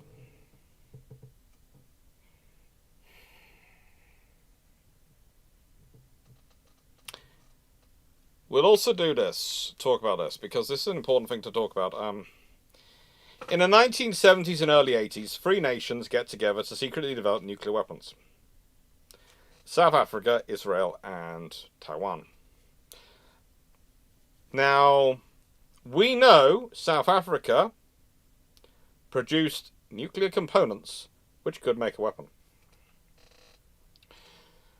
I will leave it to chat to decide how confident we are as to whether or not Israel has such systems.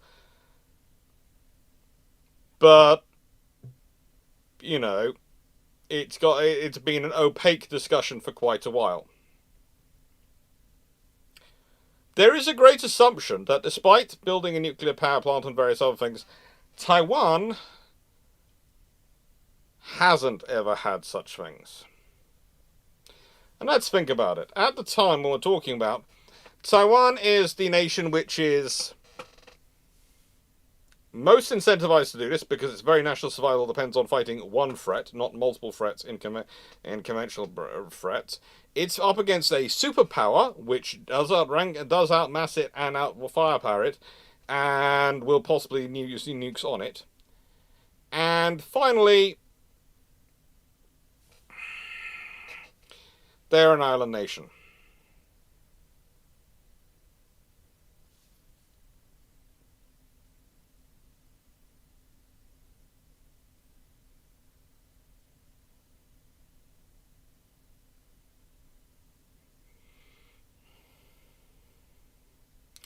Alvaros, yeah, I think Joel Fredericks is right. Depends on which service is leading the sword.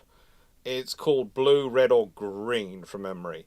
Red, I think, is the Air Force, well, the Air Force one, and green sword is when the Army's leading it. I think it's blue sword when it's the Navy leading it, but don't quote me on that because I've heard about 3 different definitions from it, and that was the one which made the most sense of the people explaining it to me, from someone who should know it correctly. But I will say that when it comes to Chinese exercise naming nomenclature, that is an entire subspecies of Chinese studies. I know someone who's written an entire PhD thesis on it. And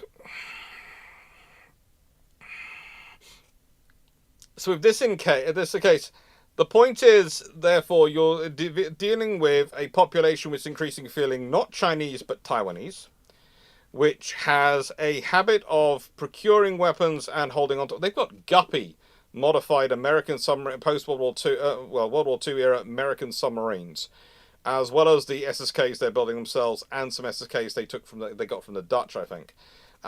They have a approach to weaponry which is the equivalent of the little old lady who collects string and threads just in case she needs to tie something, she needs to sew something up with something of the right color, and may or may not have weapons of very high explosive yield.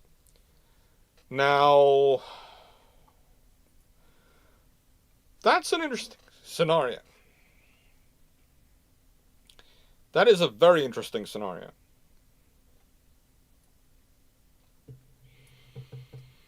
Because that could be problematic. If you think about an amphibious assault for Taiwan, depending on what Taiwan's prepared to risk or lose, depending on what they are prepared to utilize, it could go either way for you if you're invading them.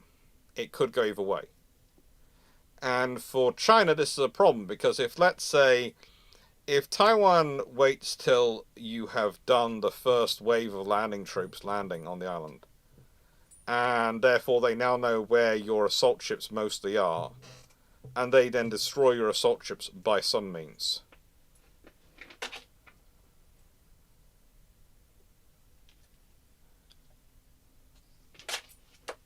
there are issues. There are issues.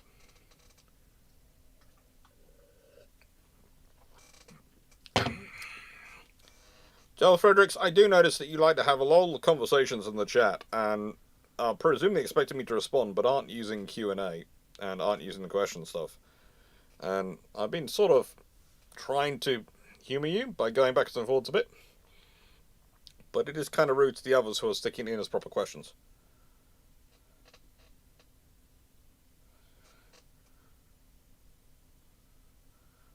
So whilst I will try and get back around to you, I will get round to the Q&As first, because otherwise it's kind of rude on my part, because they're going to the trouble using the system, and you're just blasting away in the chat.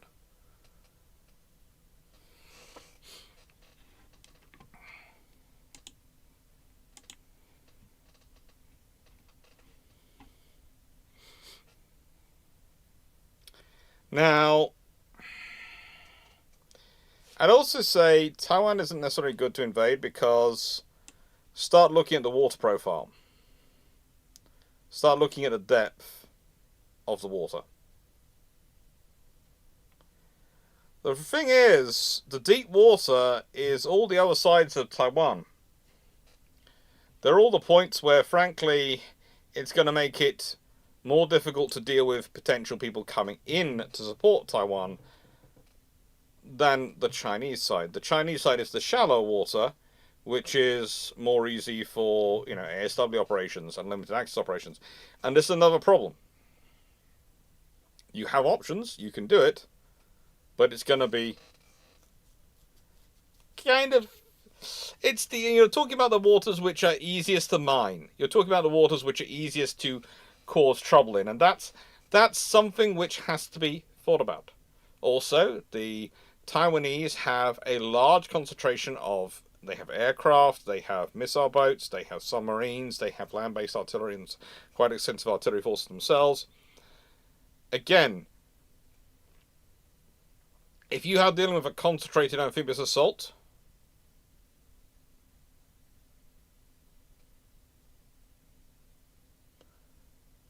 that's going to be a problem. Because you're concentrated, you might have many layers of defense. There's also going to be a lot of stuff attacking you. If you're spread about, you're not going to be able to defend it all.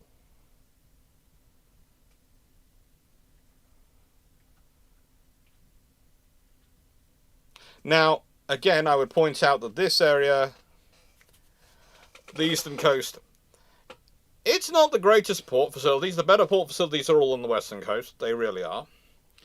But they're not bad ports either. They've got enough space to get into.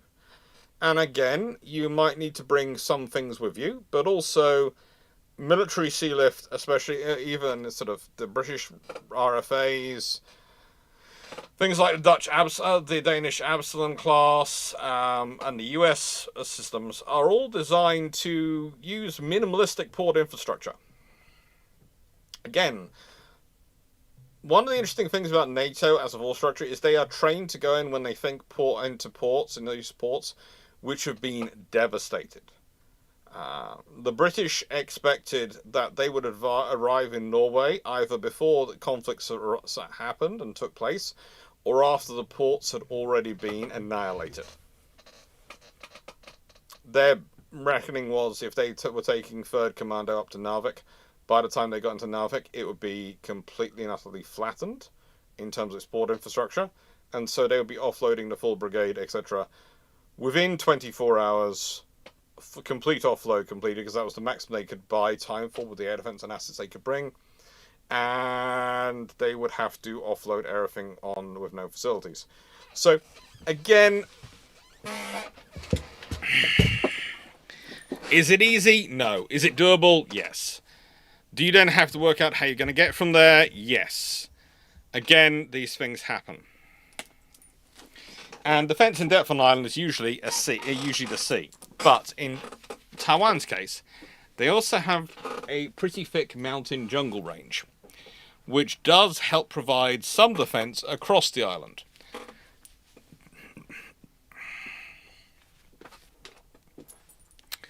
I did think you said defense in depth. Hello. What the frick is that? That was fun.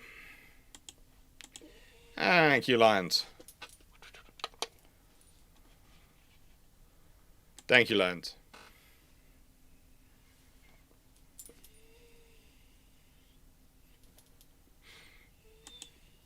Raleigh? No.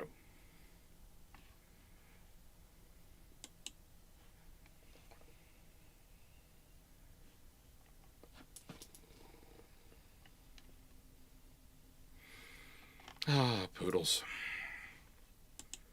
I know, it's 9:30. You're not left your dinner yet. It happens. And yes, there are also interior lines for supply and resupply and redeployment. And one of the things you have to realize again with Taiwan is whilst those roads are not necessarily the greatest roads, they're not major highways, etc., they are probably enough for what you're talking about moving around in this kind of scenario. Again, go and look at the maps. There's also the scenario, of course, that the Taiwanese themselves, what they might be using for their redeployment and what their force structure is going to be.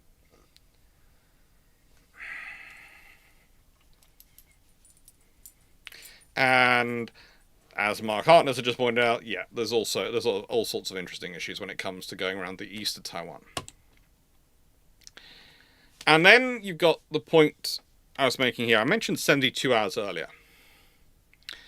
If China can manage the quick coup de main, so they can take Taiwan in less than 3 days, and they can consolidate a position in less than 3 days, then they're okay. If it starts to run on longer than that, then they have problems. If it becomes a Russia-style scenario, a Russia-Ukraine-style scenario, which is still an ongoing sore, this is a very different scenario. Again, this is an amphibious operation. If you've got submarines, etc., threatening, and mines threatening amphibious forces coming across, that's going to cause you trouble. If you are disrupting global trade and the movement of economics on the scale that Operation Taiwan is going to do, and it's going on and on and on, it's going to cause you trouble. There are going to be a lot of people calling for an end of the war, not because they care about anyone involved, not because they have an enlightened love, but because it's affecting their bottom line.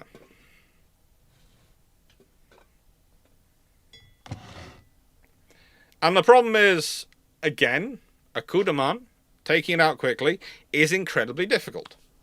The likelihood of achieving this is very, very low. And that means it's likely to turn into a grinding operation. And a grinding operation, that becomes a problem. Because a grinding operation is something you have to consistently supply. A grinding operation is something you have to consistently defend. A grinding operation is something you have to continue quite a high rate of ops for. And that's a problem.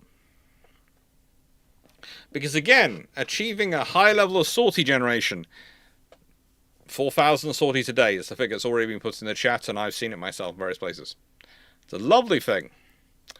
When I went through the stats, the first thing I inquired of the stats and was looking for was, what factor had they placed in terms of losses of aircraft?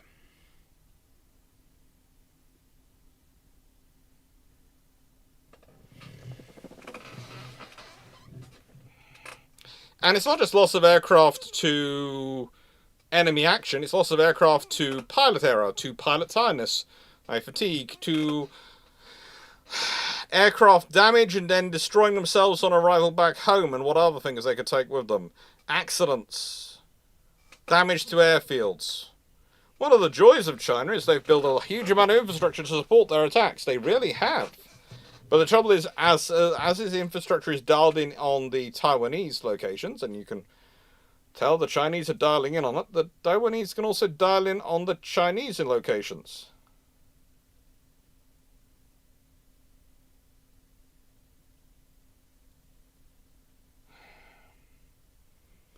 And that's a problem. You see, the thing is, ongoing operations, longer running operations, are going to cause more and more trouble. And again, the more I look into this, the more I start to think that whilst there is probably a faction within the People's Liberation Army structure and within the People's Republic of China structure who do believe this is a viable thing and to go for a go for unification, the more I think if you do it by invasion, you are going to be playing a fool's game. The one advantage Taiwan does that China has in this scenario is that Taiwan hasn't copied Palestine and doesn't have loads of little hospitals around the place. Why does that matter? Okay, one of the interesting things about Palestine, and this is not a conspiracy, I don't think this is a conspiracy theory, I think this is just the way it worked out, is that they have lots of smaller than average hospitals all over the place. They're spread around for various reasons, you can argue. But I would argue one of the things is because lots of people love to come in and donate a hospital. It makes them feel good to donate a hospital. And so they do. They donate a hospital. And that means there's a hospital here, a hospital there, a hospital everywhere. And there are all these tiny hospitals that specialise in children's care, or this care, or this care, and that care. And there's all different things, which is why, for the size of it is, that, Gaza, etc., has a huge number of hospitals for its number of heads of population, but in terms of beds, it's actually lower than you need for population basis. Taiwan has followed a more European/American model of hospital construction. The reason I say this is an advantage for the People's Liberation Army, it means they won't be probably accidentally blowing up a hospital every other day.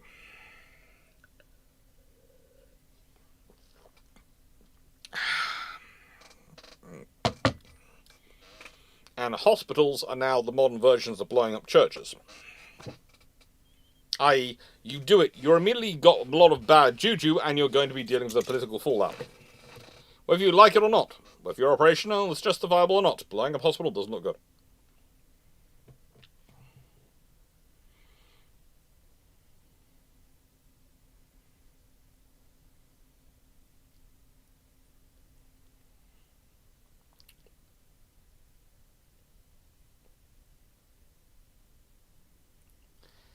And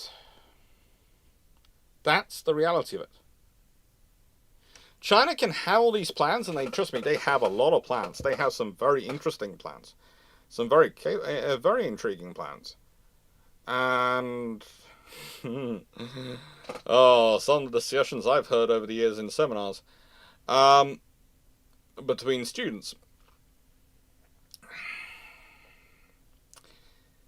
But I think one of the things you have to constantly put forward is that China's been planning an invasion of Taiwan as long as Taiwan's been planning a defense of it.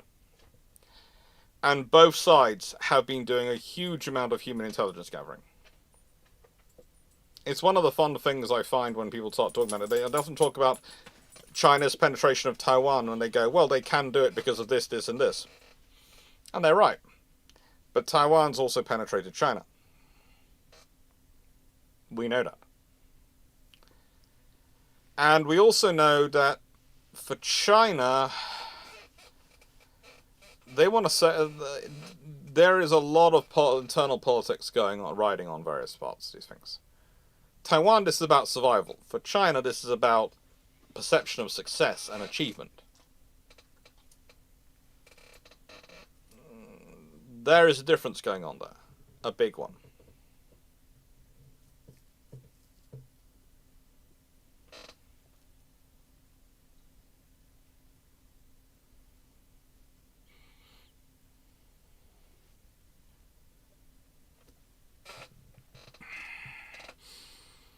And that leads us to the question. What would a Chinese invasion of Taiwan look like, and how would it be countered, and what would the final result be? Oh, good lord. Poodle attack. Poodle invasion. Well, I think a likely Chinese invasion will depend on how they want to deconflict things. The Japanese islands in the northeast are a specific trouble. If I was them, I'd be tempted to use carrier battle groups to deconflict those areas by putting a carrier battle group operating either side. But that means they're going to need to have about 4 or 5 carrier battle groups in service to be able to do that. And the reason you use the carrier battle groups is you use them for air defense. You stick them on air defense duty in those areas and deconflict of air threats, and you make sure there is a nice, clear, blue sky between your probably tired People's Liberation Army Air Force pilots doing the bulk of the sorties against Taiwan, and anything which flies another flag other than Taiwanese, if you're trying to avoid others getting involved. It also helps that if you've got 2 carrier groups there, you've basically said, look, in a nice way, we've got one sitting to the east of Taiwan, we've got one sitting to the north of Taiwan, we have secured Taiwan. Again, you might want to position a carrier battle group to the south as well, for similar things. But it's not going to be easy. It's not going to be something which is as straightforward or sensible. It's going to be a complicated risk. There's also the high likelihood that no matter what you do, other powers are going to get involved. Some other powers. Now, there is a deniability factor going on, because if you consider it the likelihood of submarine threats, so your amphibious assault forces, etc., in the Taiwan Straits trying to get across, and the likely submarine threat you're going to be facing, you could go, well, I know how many Taiwanese submarines there are, and you're right. But the fact is, there are a lot of other powers who use the same weapon systems as the Taiwanese do in terms of their undersea weaponry, and you could well find yourself in a scenario where you are being hit by torpedoes and you're not sure who's firing them if you're the Chinese. And that could really cut you off, because whilst your air forces and air capabilities can deliver a massive amount of troops, a massive amount of capability, again, as was shown here recently in Ukraine, if those air deployable forces don't get the support of heavy units quickly enough, and they find themselves dealing with entrenched positions, which are well prepared and mobilised, they tend to find themselves getting wrecked. It's been less than Operation Market Garden. It was Crete, where they basically needed the Italians to show up, and various other operations throughout history. Yeah, air deployable troops are a useful asset to have. They give you an extra flexibility, an extra deployability angle, an extra method of potency in terms of your operational adaptability.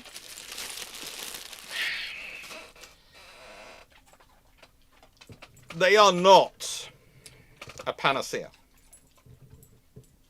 They are not a panacea.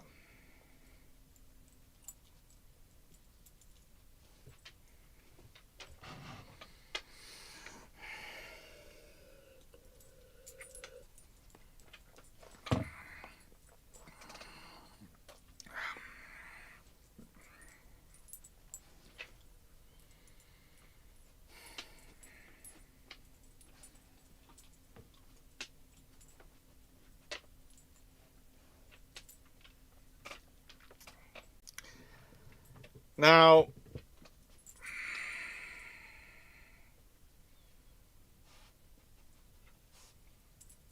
what will be the final result? That's going to depend. A quick operation, they might be able to succeed with something. The longer the operation goes, the more likely outside forces are going to intervene and cause trouble. And again, that can take many forms. Interdicting your logistics, interdicting your supplies, interdicting your reinforcements, landing more personnel. You see, here's the thing. If I'm, let's say, a nation which wants to support, but doesn't want to claim I'm openly, publicly claim I'm supporting, there are options for me if I have a submarine fleet of sending something to go and get involved without ever claiming it, if it's using the same weapon systems. Sending Marines or amphibious forces and sending carrier battle groups, those are going to be publicly seen. Public statements of involvement. And the trouble is for China is the longer it goes on, the worse they look, and the more it looks like they're going to lose, because if they have any losses, if they have any things which fail, they're going to be trumpeted like anything. Because here is the problem for the problem of China in Taiwan, the same as the problem for Russia in Ukraine. Ukraine and Taiwan are expected to lose. Everyone expects them to lose. So any little victory they get is massively going to be trumpeted by the world, because it's not expected. Because you're China and you're Russia. So for them, there is a constant loading of bases of, if they lose anything, it's going to be a big shock around the world. And it's going to make people start questioning whether they can win, and whether they are a paper tiger, whether they are like, Russia is, or whatever perceived to be, or anything like that comes up. It's going to be a constant feeding of narrative. And that's going to be an issue. And then you have the reality of, will America get involved? Well, the thing is, if the war widens quickly to include not just Taiwan, but also Japan, and maybe other allies in the region, yeah, America gets involved. Why? Because for America, this is different than some of the other conflicts. Ukraine is very difficult to supply, very difficult to reach. You have to go through the Black Sea, which is always an interesting space to get into once you're through the Bosphorus. And the railway lines and roadways into Ukraine are frankly terrible. But Taiwan, that's all over the sea. It's not easy. But actually, in terms of pragmatic doability, you've got far more force structured around doing that than you have got that you could have deployed to Ukraine. It's a dirty little thing, a secret to talk about when we consider the reality of Ukraine. But actually, it's easier to deploy to get forces to Taiwan than it is to Ukraine.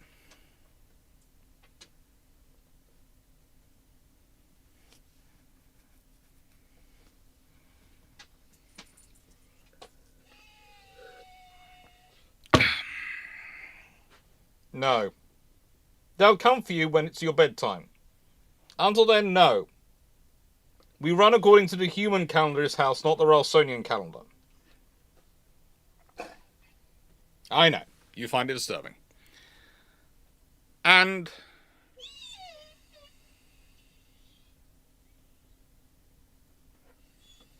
no.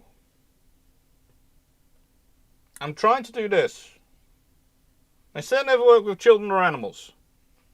I let you stay in here because if I don't let you stay in here, you sulk. But that means you don't get to disrupt this. Okay? No. Now, for America getting involved, that's quite a big force to get involved. But again, what level of involvement does America have to be? Do they have to be ground troops? Could they be submarines only?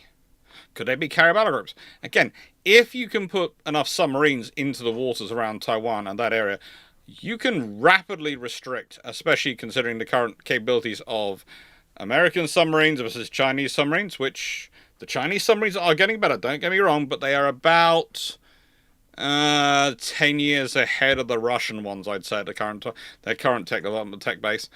And they are accelerating fast, but they are not up to the level of the Western boats yet.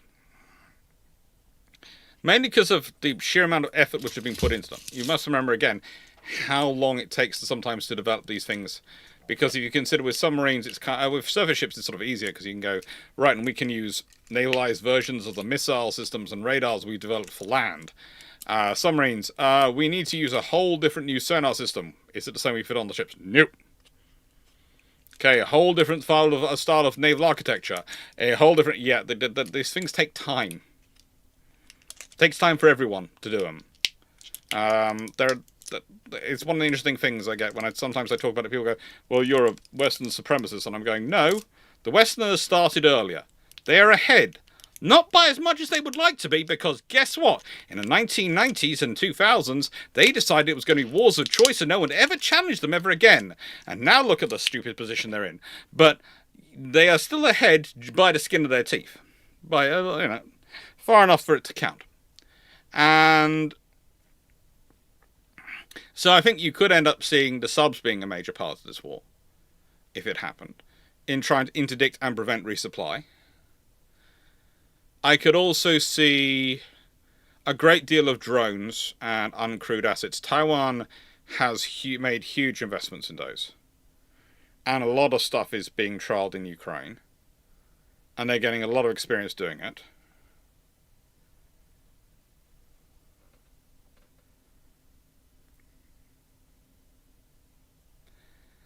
And one of the problems is that the level of risk the Taiwanese pose is growing every year as well, which requires you to grow the planned forces as well to deal with it.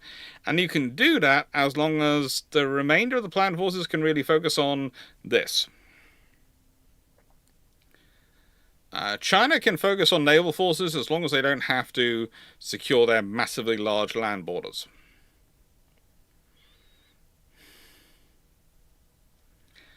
Those aren't a problem for them at the moment. But, yeah. I would point out that the orange thing isn't currently live. There's a lot of questions coming in, but, yeah. Alright. We'll get to it, though.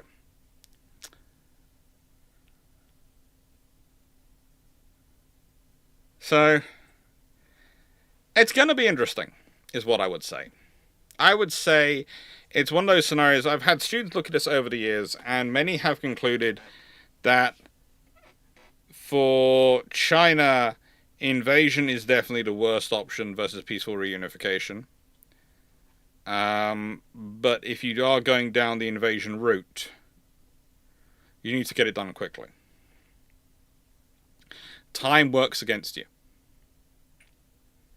Time seriously works against you. And if America shows up in enough force and allies show up with it, yeah. We all want to live in a boring time, concentrating on this.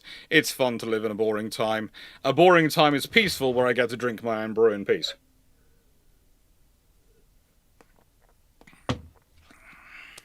With that being said, though, let's open up the questions.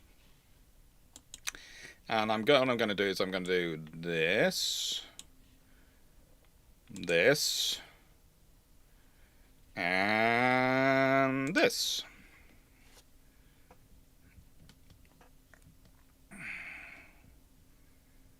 Thank you.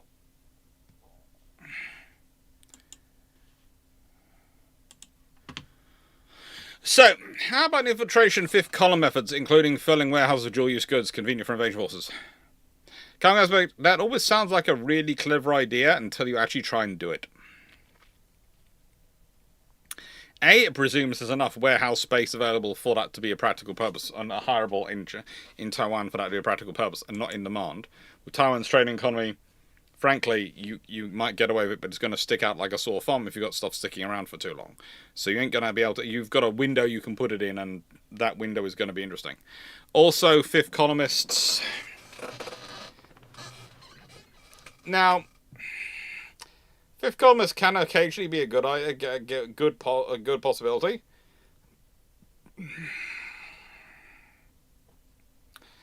But I would say coordination of them is often difficult. And in Taiwan, as said, the human intelligence sources go both ways. Human intelligence goes both ways. Each Minecraft, what kind of damage in warfare would falling skyscrapers have on both sides, comparing it to buildings knocked down during World War II?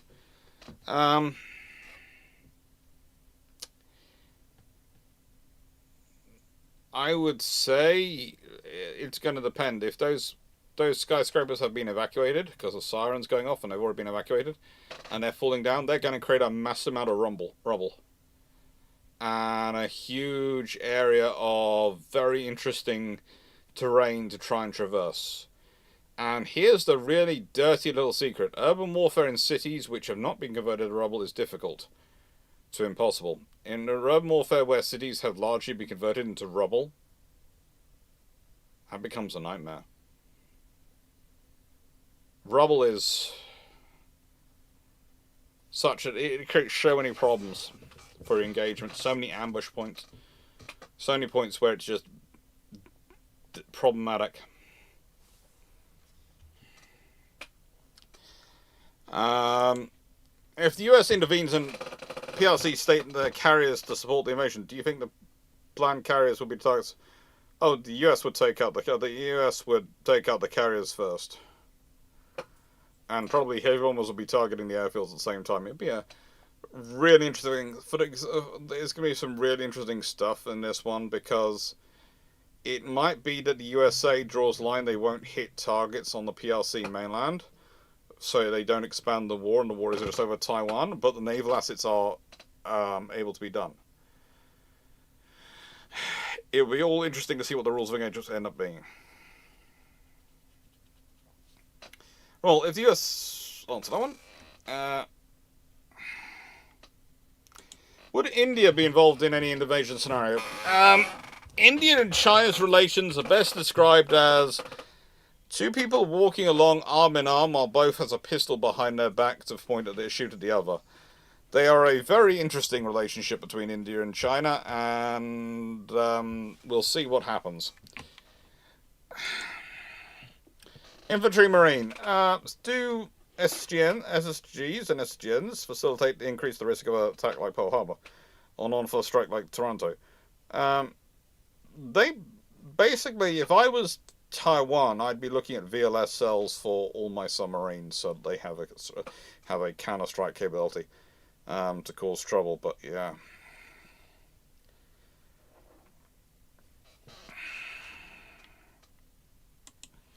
Walsborough, there isn't actually a peace deal in Taiwan, in Ukraine at the moment. There is lots of talks about what could be in a potential peace deal, and there's lots of people putting forward ideas for it. But until one's actually agreed, I can't really comment on that.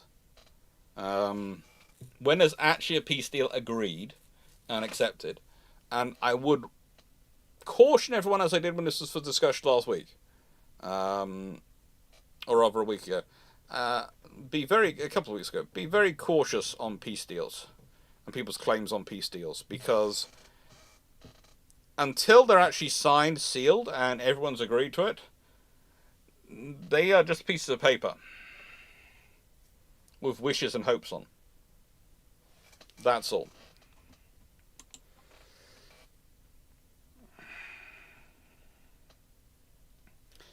Earl, do you think US fast military Sea Lift Command ships would play a crucial role in supplying? Well, I'm fairly sure the whole Sea Lift Command would be involved, and the Royal Navy would probably actually get the funds to actually A, pay the RFA properly, and B, enough to recruit them to get the RFA hopefully properly in the service. Luckily, for the Royal Navy, what they have managed to do is get the funds that most of the RFA are hanging around shipyards, being properly maintained by the shipyards, so they're okay.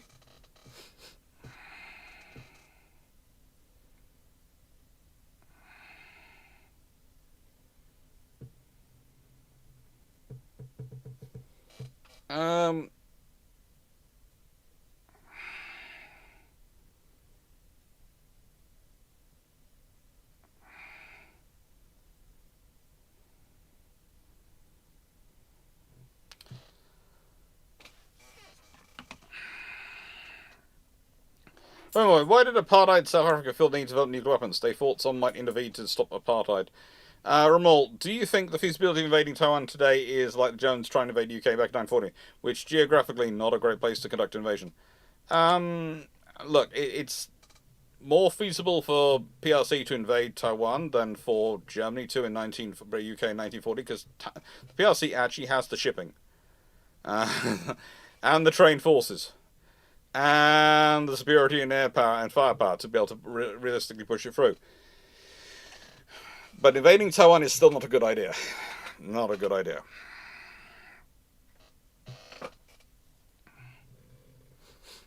Senator, was there ever a time where an amphibious assault force was cut off, but then the invading soldiers ended up integrating the population for long term?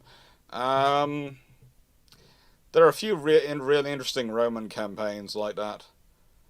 And there's some interesting times for some of the Spanish Armada. Let's put it this way. There's a reason why there are some very Mediterranean-looking Cornish Highlanders and Irish. There's some they have they do have sort of Iberian looks in them. I have a couple in one branch of my family, and we all know what happened. There was a very nice gentleman who decided he really liked the local girl. Not long after he washed up ashore when the Spanish Armada was having issues, and he basically never went home. And frankly, he was liked enough by the rest of the family that he was a very useful sailor, and very useful at conning one of the family's own merchant ships, so frankly, we'll keep him.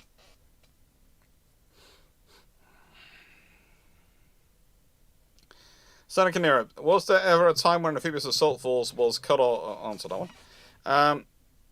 Joe Frederick, I think Chinese non-cultural operations and exercises are mostly based on poetic poems. In general, they're a lot more artistic to their naming conventions than native horses. Yes and no. Again, it depends on which set of exercises you're talking about. As said, I have a friend who's literally done a colleague. I went to their wedding. I was one of the people asked to give a toast at their wedding. They're only in a nicest way, so... And actually, I was asked to give the last toast, which is kind of weird. I was expecting it to be the best man, but the best man was a couple of sheets to the wind, and so apparently the bride made a swap around, and so I ended up giving the last toast, and so the best man was quietly told he had to shorten his toast so I could then give mine. But yeah, a friend of mine has done an entire PhD thesis basically on Chinese exercise naming and structuring, and it's complicated.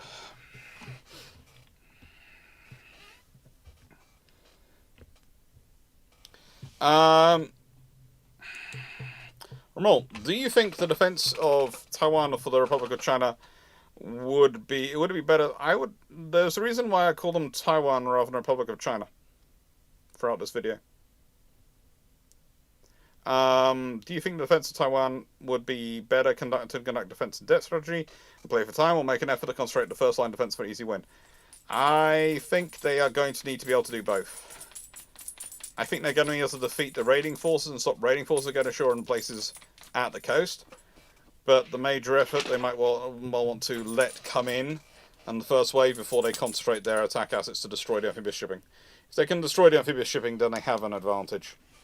96831.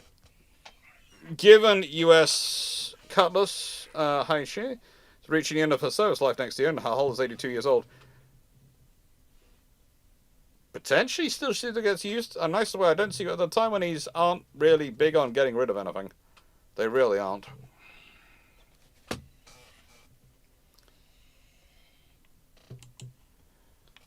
Stop it. We've been over this. They will come for you when they want you. Until then, they don't want you. No, they don't love you. They've decided you whinge too much. Yes, they have. Honestly. They have. They decided no matter how cute your tailbacking is, how plaintive the cries, you just whinge too much. Yeah, it's terrible. I know. I know. And what's even more fun is you're not allowed in the garden at the moment without someone watching you. And walking you. Why? Because someone keeps trying to get into the building site, don't they? Yes! You, who at the same time as claiming being ill, keeps trying to jump, and I'm just checking to see if they're calling for you, keeps trying to jump a fence into a building area.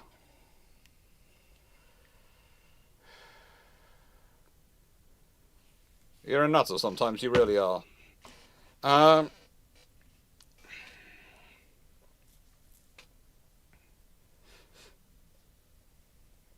Fluffy banished assistance. Yeah, you could. You're very cute, but you are under. Yes, you've been naughty, and we know. As cute as you are. Yeah. How plausible are scenarios of Taiwanese retaliatory strikes on mainland PRC infrastructure, e.g. Three Gorges Dam? I personally wouldn't want to go after the Three Gorges Dam because, as people put in the chat, it is a gravity dam. But it's not necessarily as immune as some people would think. It's just going to require a lot of firepower. There are targets which are more suitable. I think also, the thing is, if you go after civilian infrastructure like the Three Gorges Dam, let's put it this way. I could see them launching strikes against those things if they think they're going to lose. If they think they're going to lose anyway, I could see them going for, we're going to take cause the maximum damage to take with us. We're going to take out as much as we can before we go down. I could see them doing that kind of thing, but I could also see them not engaging if they think they're going to win, because you don't want to have the scenario where you've got a mixed, where you are giving off mixed signals. Yeah.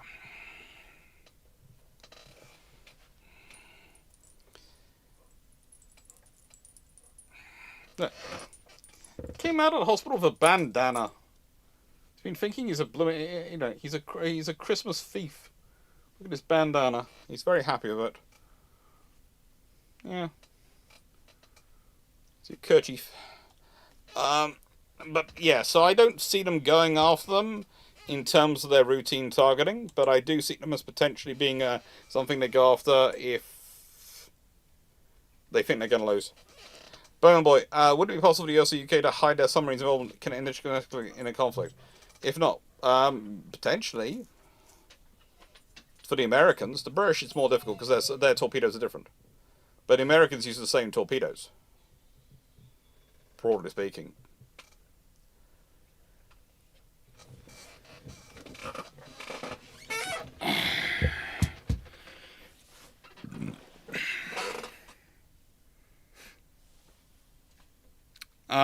Joe Fredericks, if it's a question between the PLA and Commerce and Ministry, who will win the argument for First Strike versus Limited Taiwan Operation? There's also the thing is, it's not just between the PLA and the Commerce Ministry. It's between the factions in the PLA against each other, and the Commerce Ministry lining in with them. Because you have to remember, a big part of the Chinese desire to control Taiwan includes control of historic sites, etc., and things in Taiwan, and a weapons-free policy could include destruction of those sites. Because one of the problems for China, especially if they want to take Taiwan, is they need to provide a base of integration, which means they need to provide a base of cultural integration.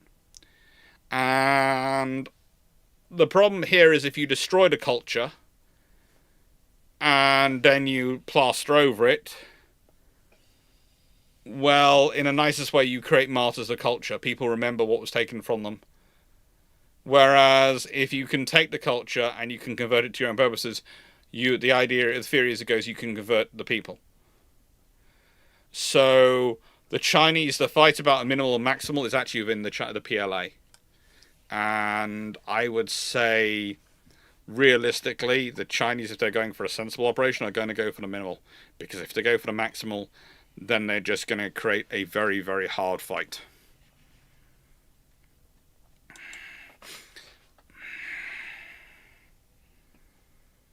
Lions, infrastructure and port infrastructure on their Pacific coast, that would be sensible to do some improvements to it. And they have been. If you look at some of the projects they've been doing for the last 20 years, they have been working on them. If you consider the infrastructure now versus the infrastructure 30 years ago, it's very, very much improved. And Naval is currently blasting into the questions.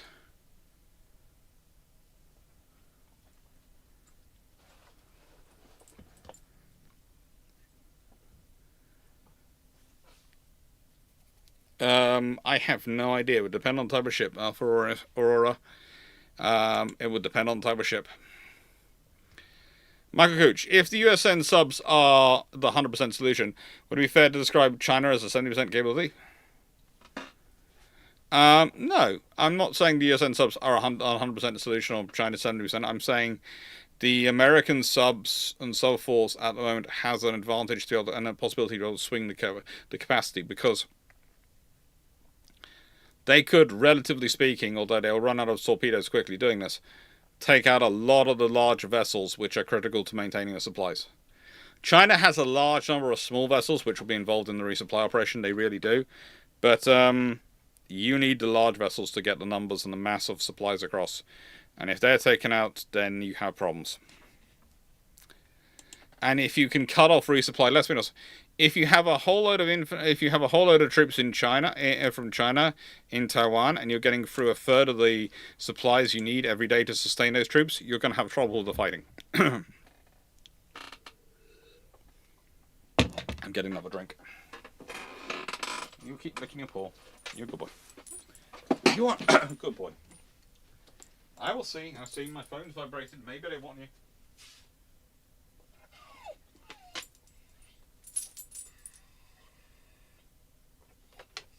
No.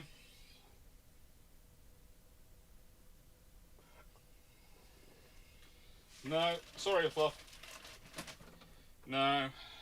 They don't love you. They don't want you. Actually, they've said they are having such a peaceful time, they don't want you yet. They think they can enjoy themselves. They're currently enjoying steak and turkey and pork, all nice. They're enjoying it all without you around. I think they're having lots of cheese. Yeah. They're really having a party. They are honestly not trying to, between the two of them, fix Karen's painting from the weekend. They are having a party with all sorts of meat and cheese, and they don't want you. That's the truth. I'm sorry, Fluff. You're being left with your papa. there aren't enough RN subs. If an RN sub gets involved, A, it's going to be very quickly obvious it's an RN sub because of the torpedoes being used, and B, it's then going to be having a very interesting supply route. Realistically, the thing the British subs will probably be doing is if there is a British carrier group that ends up being deployed as part of it, then will be a submarine sent as escort for that. And if there is, in terms of the North Atlantic, the British subs, depending on what's available, will probably be covering for American subs in the North Atlantic so that they can deploy more of them to the Pacific. Cruel. Papa's not being cruel. Papa's just being honest with you, isn't he? Yeah. Go on. You can have an old biscuit, but don't tell your mummy.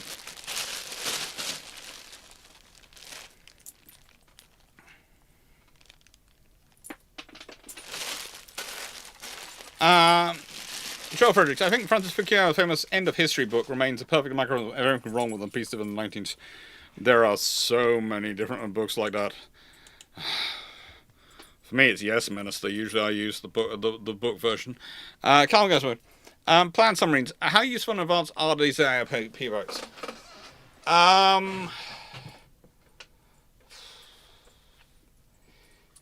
They're better in some regards, but again, it's what are you going to use them for? And I think one of the problems the Chinese have with their subforce as a whole is realistically their subforce keeps having its emphasis of operations changed. Every blooming the subforce more than any other part of the People's Liberation Army Navy structure suffers from the same disease as their mechanized warfare part of their ground force structure, armored warfare structure, section of it. In that every few years they get a new admiral put in charge of them, and they have a different emphasis of operations, and they keep changing their minds and changing the way they're training. Their submariners are mostly good, dedicated people. Their boats are workmanlike.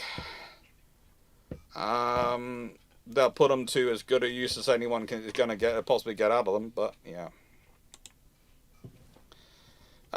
Geoffrey, so currently you're in procurement. Do you think... No. The answer is no. You can complain all you like, but it's not happening. No. They're busy, you can't go through. You've had biscuits, now go to sleep. Go on, go to sleep. Go to sleep, boy. I know.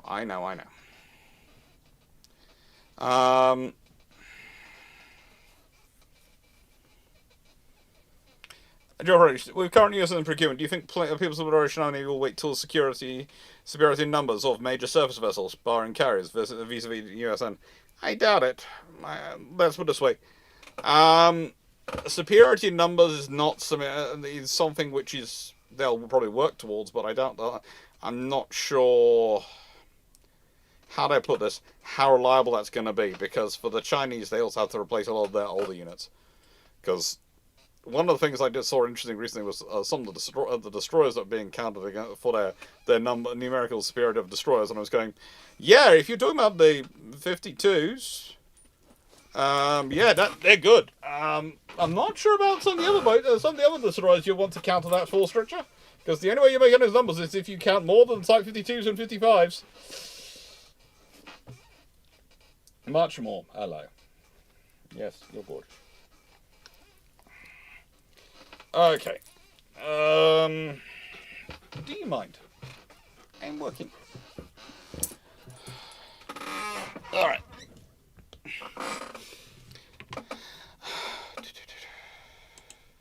Lions. Does that mean the Chinese invasion would need to be within a 6-day bracket of wars? Yeah. It would need to. Right, could Taiwan take out the Three Gorges Dam? I've answered that one already. If they thought they had nothing to lose, I've said it. I wouldn't be surprised if that sort of thing was on their list. Let's be honest. If you have nothing left to lose and you think you're going to be lost, you don't think anyone's coming to help you, you might as well go for it and cause the maximum damage possible. and you to make the win as costly as possible on your opponent. It is a very, if you are changing, basically at that point you are changing your tactic modus operandi from winning the war to causing your opponent to have to costing your opponent as much as you can for winning the war.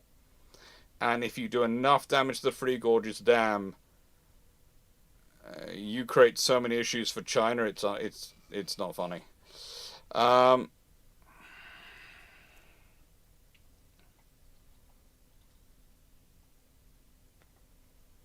So, will Japan getting involved day one change things? The thing is, even if Japan doesn't get involved actively, they do change things by their presence, because their force structure and their presence on the islands means something you have to take into account of your operations. And having those facilities on the islands mean that Japan is giving themselves quite a strong air defense presence. So if they have surface ships in a task force operating area, they have a lot of backup for them, a lot of involvement, and SAM sites like that also come with a lot of radar power, and that can be useful. Joe Fredericks, how long do you think the PRC can reasonably justify to their own people? 1, increasing military spending, and 2, not using it for Taiwan? Oh, infinitely, because you can always claim, well, they've just invested in this, so we need this to be able to do this. You can always point to things they've done which justify you having more spending. It's one of the joys of life. And then how can...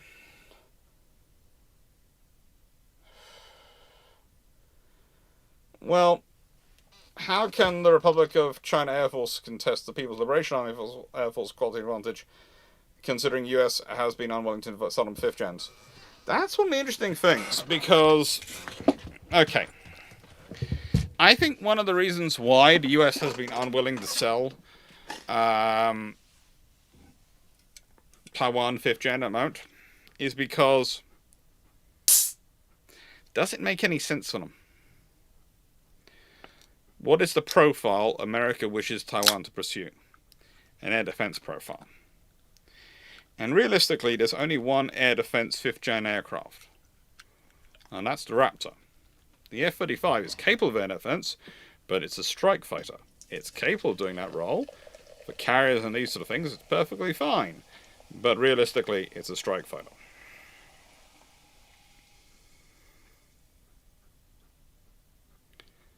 I think, though, and I would say this is the point I would make with China and Taiwan, is...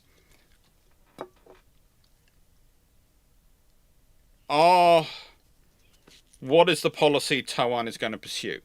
Are they going to pursue a policy of air dominance or air denial? If they're pursuing a policy of air denial, the weapon systems they need are pretty much what they've been buying. Air dominance, then they're talking about 5th generation aircraft. Air denial, not so necessary. Not so necessary. Not the point.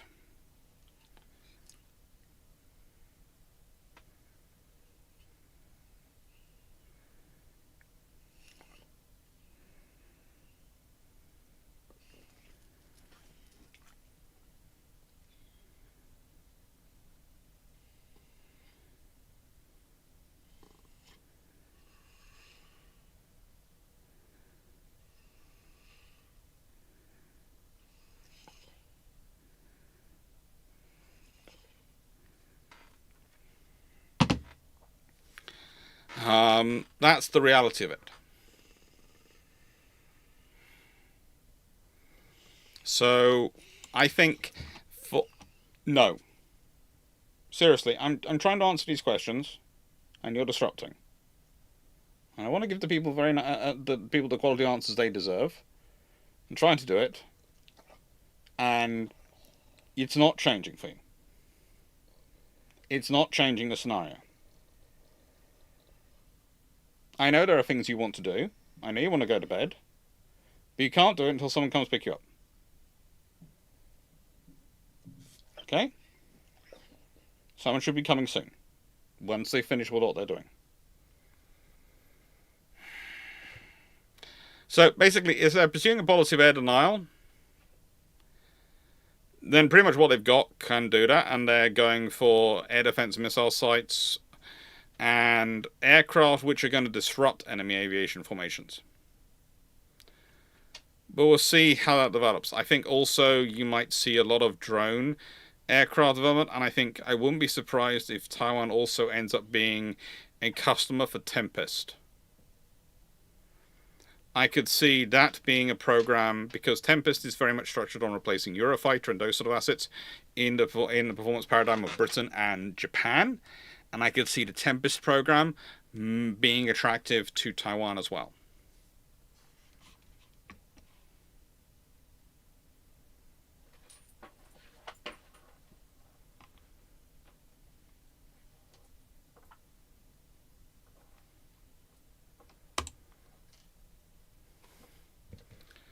Because the people prefer to call themselves Taiwanese.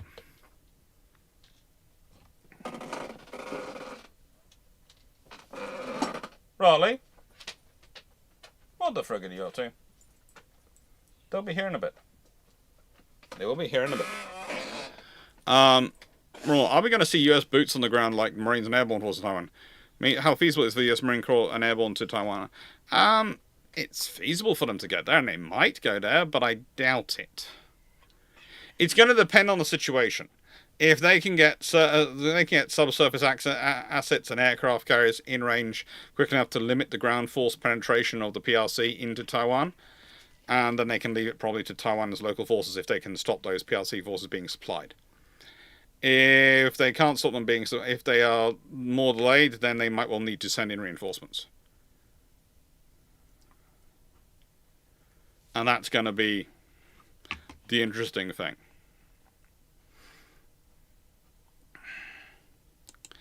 Ramon, if the US sends Super Hornets from their carriers to interdict planned shipping, how effectively? No. It's very effective.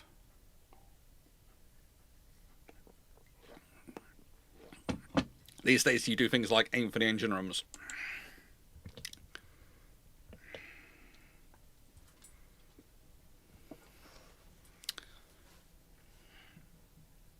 John Fredericks, why do Western media take the Chinese Defense Ministry seriously? They're essentially a glorified public relations ministry for the People's Liberation Army. The CMC has the ultimate operational command. Because that's what the media does these days. They take reports seriously from everyone.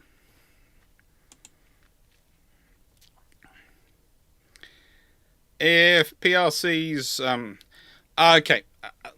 Calum Gazberg, for that requires a massive investment, because currently China's chip development is not the same level as Taiwan's by a order of magnitude.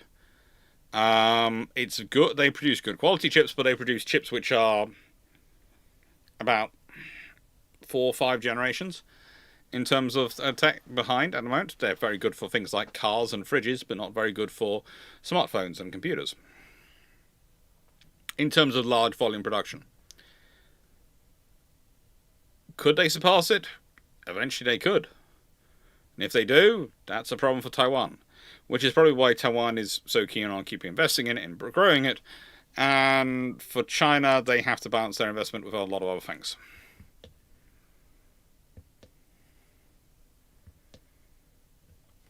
Joe Fergus, do you think Xi has enough control of the Politburo Standing Committee that he can force a Taiwan issue? That's the $24 billion question, isn't it? And that honestly changes day by day, depending on the personalities involved and his personal influence over them. So, yeah, that's a very expensive question. Unity Micro Watcher, what unit types in a modern city would excel in a scenario similar to Stalingrad or Berlin? Light infantry.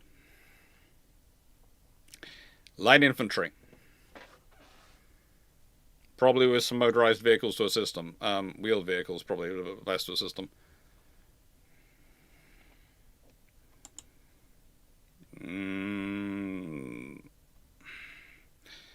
How much of the planned fleet needs replacement? You're probably talking somewhere in the region of 20 to 30% is looking at.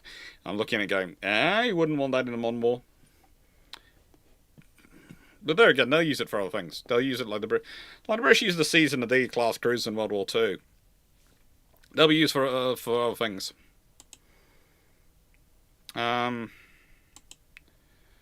Right.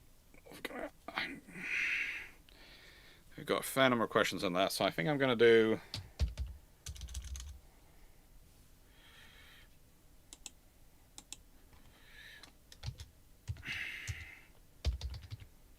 for now.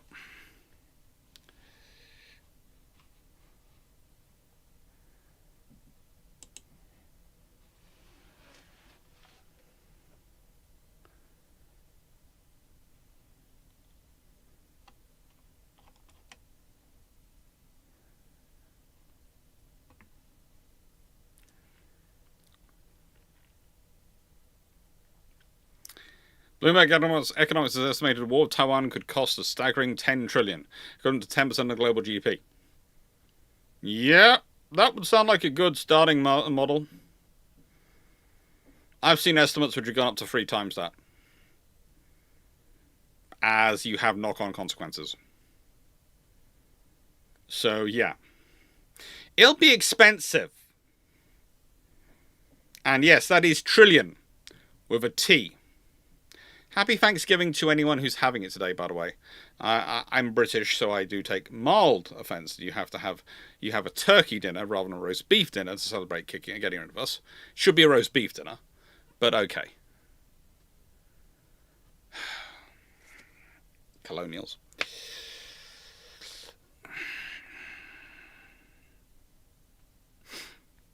Yeah, the stock markets will be in free-for-all.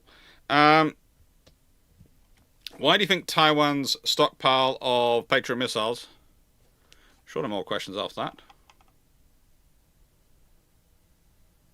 They're not. Why do you think Taiwan's stockpile of Patriot missiles has been so low relative to the enemy they're facing, whilst understanding massive Bureau standard state insufficient? Unfortunately, that's what's being built and produced. Honestly, my own suggestion with Taiwan is looking at them and...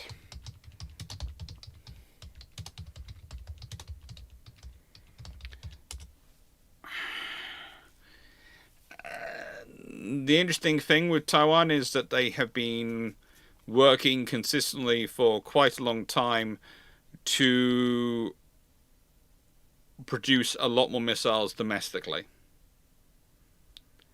And yeah, they have got some very interesting missiles. Again, I'd point out one of the interesting things is the ongoing relationship between Taiwan and Israel in terms of their defense development and technology development.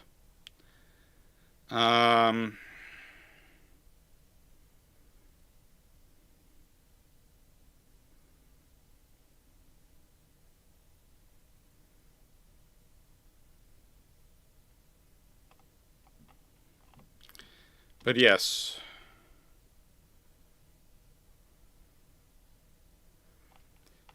It's an interesting piece is that the Taiwanese and the Israelis have both worked on their own improvements for, well, both Patriot and other systems which have a similar domestic production rate.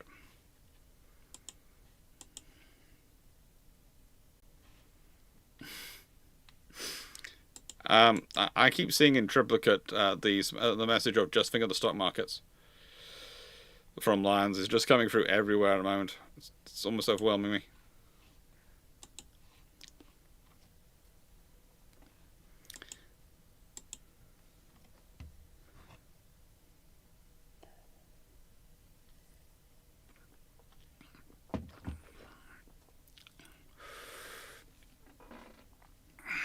I wouldn't be surprised also if you see a rather large and rather hefty amount of should be possibly still working.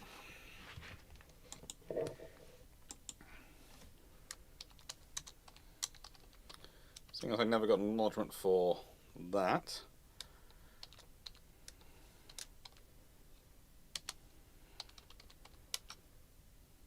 Let's see if I get an acknowledgement for that.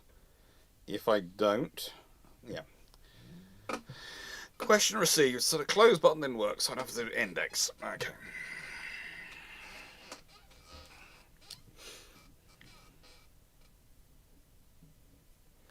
Now, I will say this, as normal, I will be on Discord later to chat with everyone. But first of all, I've got to go deal with 20 kilograms of rice.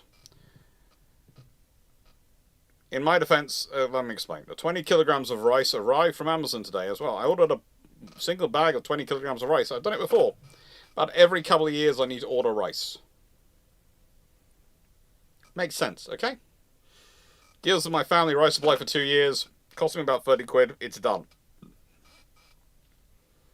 I've done this for about 10 years now. Okay? Makes sense. Today it arrived, and the bag burst. The bag had burst inside its baggage. And so rice went everywhere. And I mean everywhere.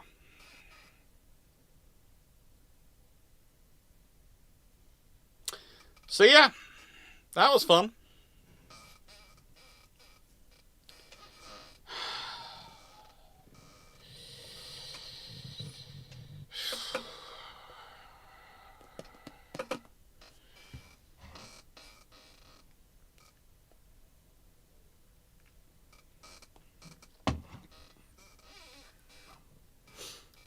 It's like a ransom month. No, no.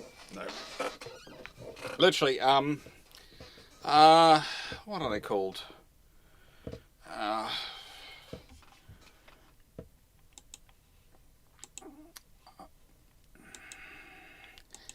buy it from Amazon, as said, and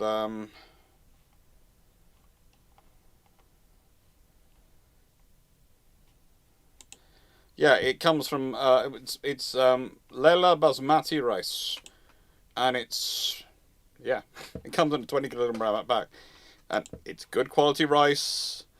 It's nice long grain basmati rice. It works very well with the cooking pot, the rice cookers I tend to buy. Yeah.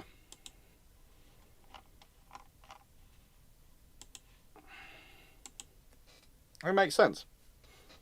It just makes sense.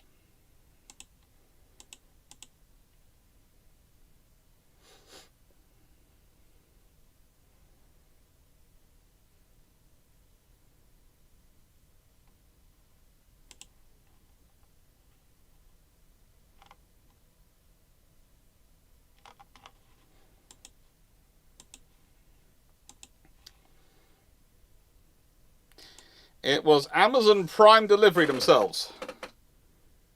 Yeah, I have enough rice that I have enough rice delivered that in ancient in Shogun era Taiwan, Shogun era Japan, I would have been quite a rich man.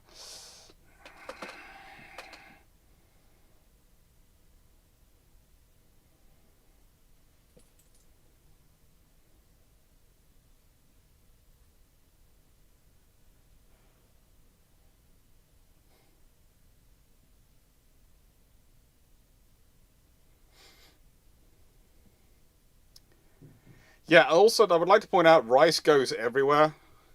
Rice really does go everywhere. It really does get everywhere. See, got married. No, no. Let's put it this way. The amount of family dinners I end up cooking, and this is going to sound strange, but my thing is my cousins suddenly come over and I'm suddenly cooking for 8 to 10 people, or sometimes my mum and sister as well as my mum and sister, instead of just myself. And so for years, I've always had rice on hand because rice is a very quick and easy way to turn a meal for one, which is a nice sort of casserole or stir fry, into a meal for like 5. Because usually I'm the batch cooker kind of guy. I don't know about anyone else of this. I'm the guy who cooks like 3 days worth of meals in what sort of 3 meals, 3 to 5 meals in one meal, and one cooking, and then put the rest in casserole dishes, and then heat it up when I want some food in the next few days. And so if I'm cooking and there's people turning up, It's quite. I usually have more than enough to be able to A, put that all together, and B, add rice, and suddenly I've got enough to serve quite a few different people.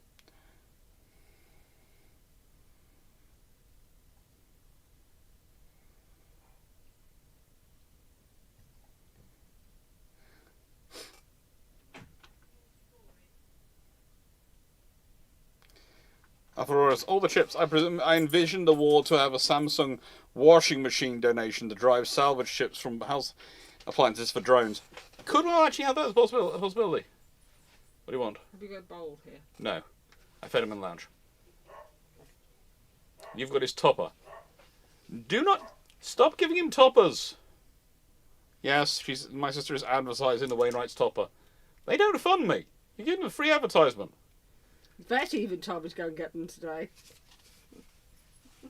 Nice way. If you're giving him meal toppers, he's never going to eat the plain meal. I need to give him his pills and he can't not eat them. He can't have Rimador without food. Okay. Poodles. Anyway, with that being said, I'm going to say last questions. I think we've got some come in. Rick Vasava. If China did win, could they live through the sanctions? Depends how long the sanctions last for. It depends what they do to win and how long the sanctions last for. That's the only thing. If the sanctions are implemented and they are there for 6 months, they survive, but their economic position is going to be fractured. If they win and it takes a long time and they lose a lot of forces and a lot of personnel on it, and the sanctions they've done enough damage, the sanctions stay in place for. Even if you can find ways around sanctions will minimize your ability to influence the world with your economic power and to get the world to recognize your economic power. That's what Russia's certainly finding. They can survive the sanctions, but they can't thrive under the sanctions, and that's the problem. If you have that going on for a year or so, then there could be real problems in China.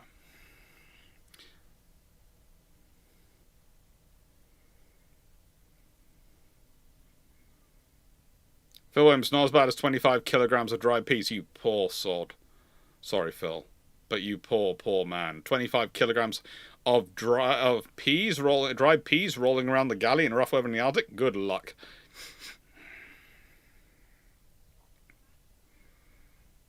$200 kegs of rum for the wedding meal. Fun.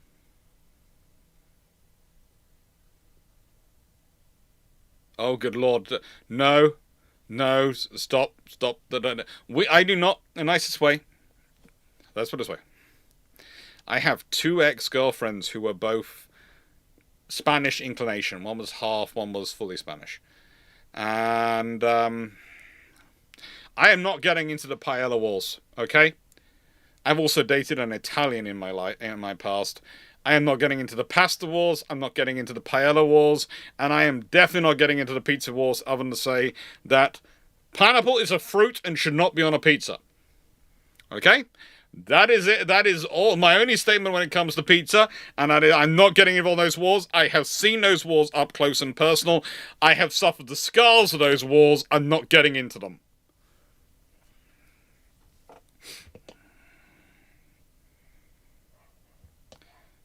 Constellation class already in the Brew Ships channel.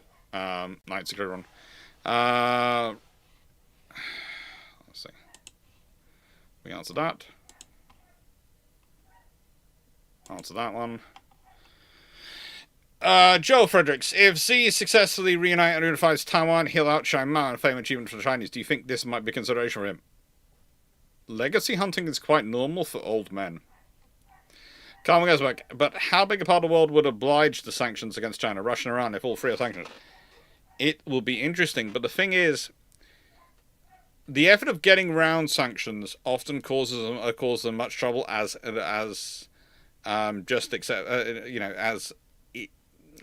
getting around the sanctions can cause you issues.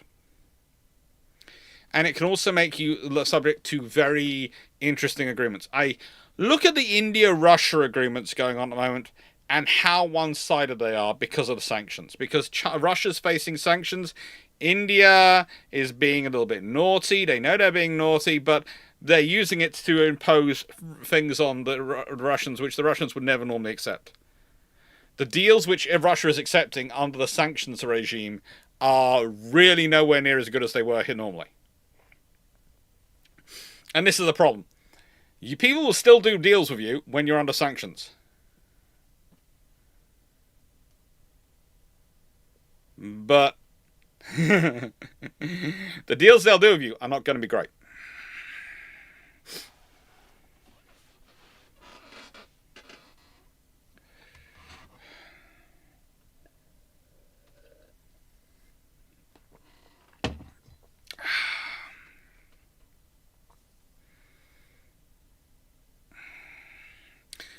No, Maquila, acidity of pineapple cuts through the saltiness on most other pizza toppings. No, it is a Canadian-invented psychological war crime perpetrated on the rest of the world.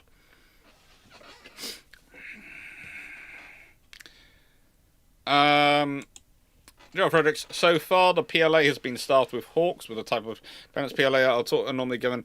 Do you think they might be accidental skirmishes in the future? It's staffed with hawks, but they are kept under control by jailers, so we'll see what happens.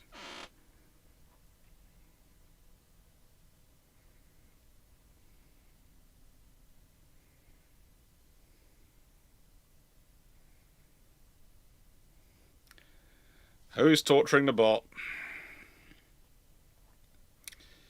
Let's go check.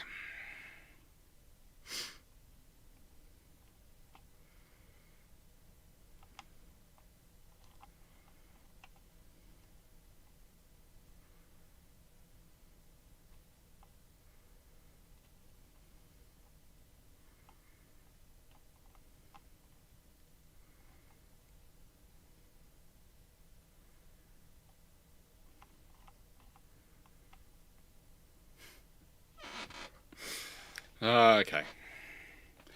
With that being said, though, we have been live for roughly 3 hours. Thank you very much for being here. I hope you enjoyed.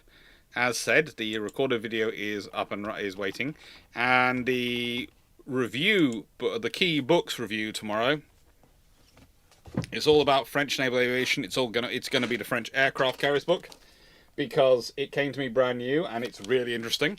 But also, I've had something else arrive today, which is not going to make it into tomorrow's view because that's going to be being recorded and probably will be recorded again. But these have just arrived. Yes, I can tell Christmas is coming. The pace of delivery of books for me to review just accelerated dramatically, and we have got Japanese aircraft carriers by Amano Matino, 1920 to 1945. And, Steve Dunn's latest book, Battles of Cornwall and the Falklands, 1914. Tragedy and Revenge. Oh, this is going to be a fun read. I'm going to read this tonight. I will read that tonight. Thank you. Thank you very much. This is a brand new... By the way, this is a brand new book.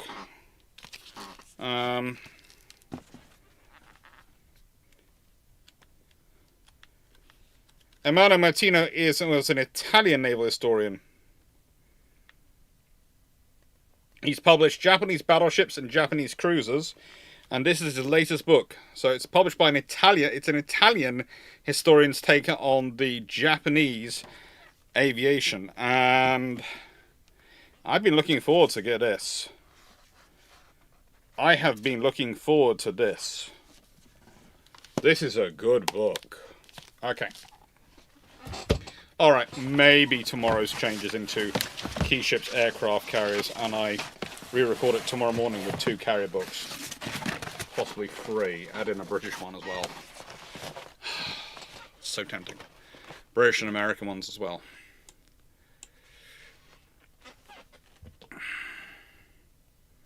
With that being said, thank you very much for watching.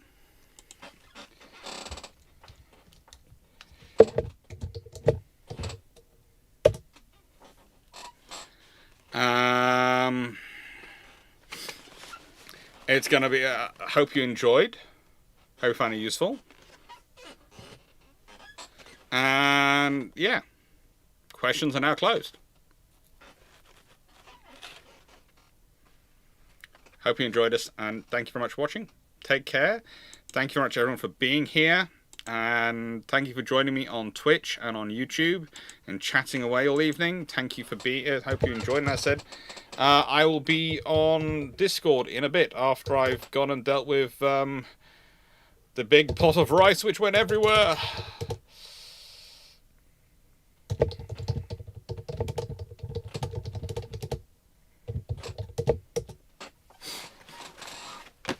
Thank you very much, everyone, for your support. And thank you for liking, sharing, subscribing, helping the channel grow, all that stuff. Thank you for doing all the things you do to make this channel possible. It's one of the things which has been brought home to me recently is I'm incredibly lucky to be able to do all this because of your support. And I really wouldn't... And it's one of the things I love about Patreon. I get all these interesting topics. And I wouldn't be able to buy all the books I do and all the stuff I'm doing without your support. You are hopefully going to see some changes coming soon. As said, a green screen has arrived. And I hope to up my shorts game soon with some green screen videos. Because I think for the shorts, the green screen ones work really well. And once I'm happy with it and I've got it working properly with OBS and other systems, I might well start using it for some of the recorded videos. And eventually might even go onto some of the live streams. With the green screen, so I can use it for pointing things out, etc. It'll be a fun time. No worries. Many people can trigger the bot. The bot likes to be triggered, Infantry Marine. It really does. Toodles. No, I don't think I'm going to make the 20,000 subscribers this year, unless something massively differently changes in my video production. Unless some videos go massive without me realize, you know, I doubt I'll make the 20,000 subscribers this year. I'm only 2,630 off, but I doubt I'll get that before Christmas. Take care, everyone. You never know. We need to be 100 a day for in the run up to Christmas. Maybe I'll do it. You never know. Toodles.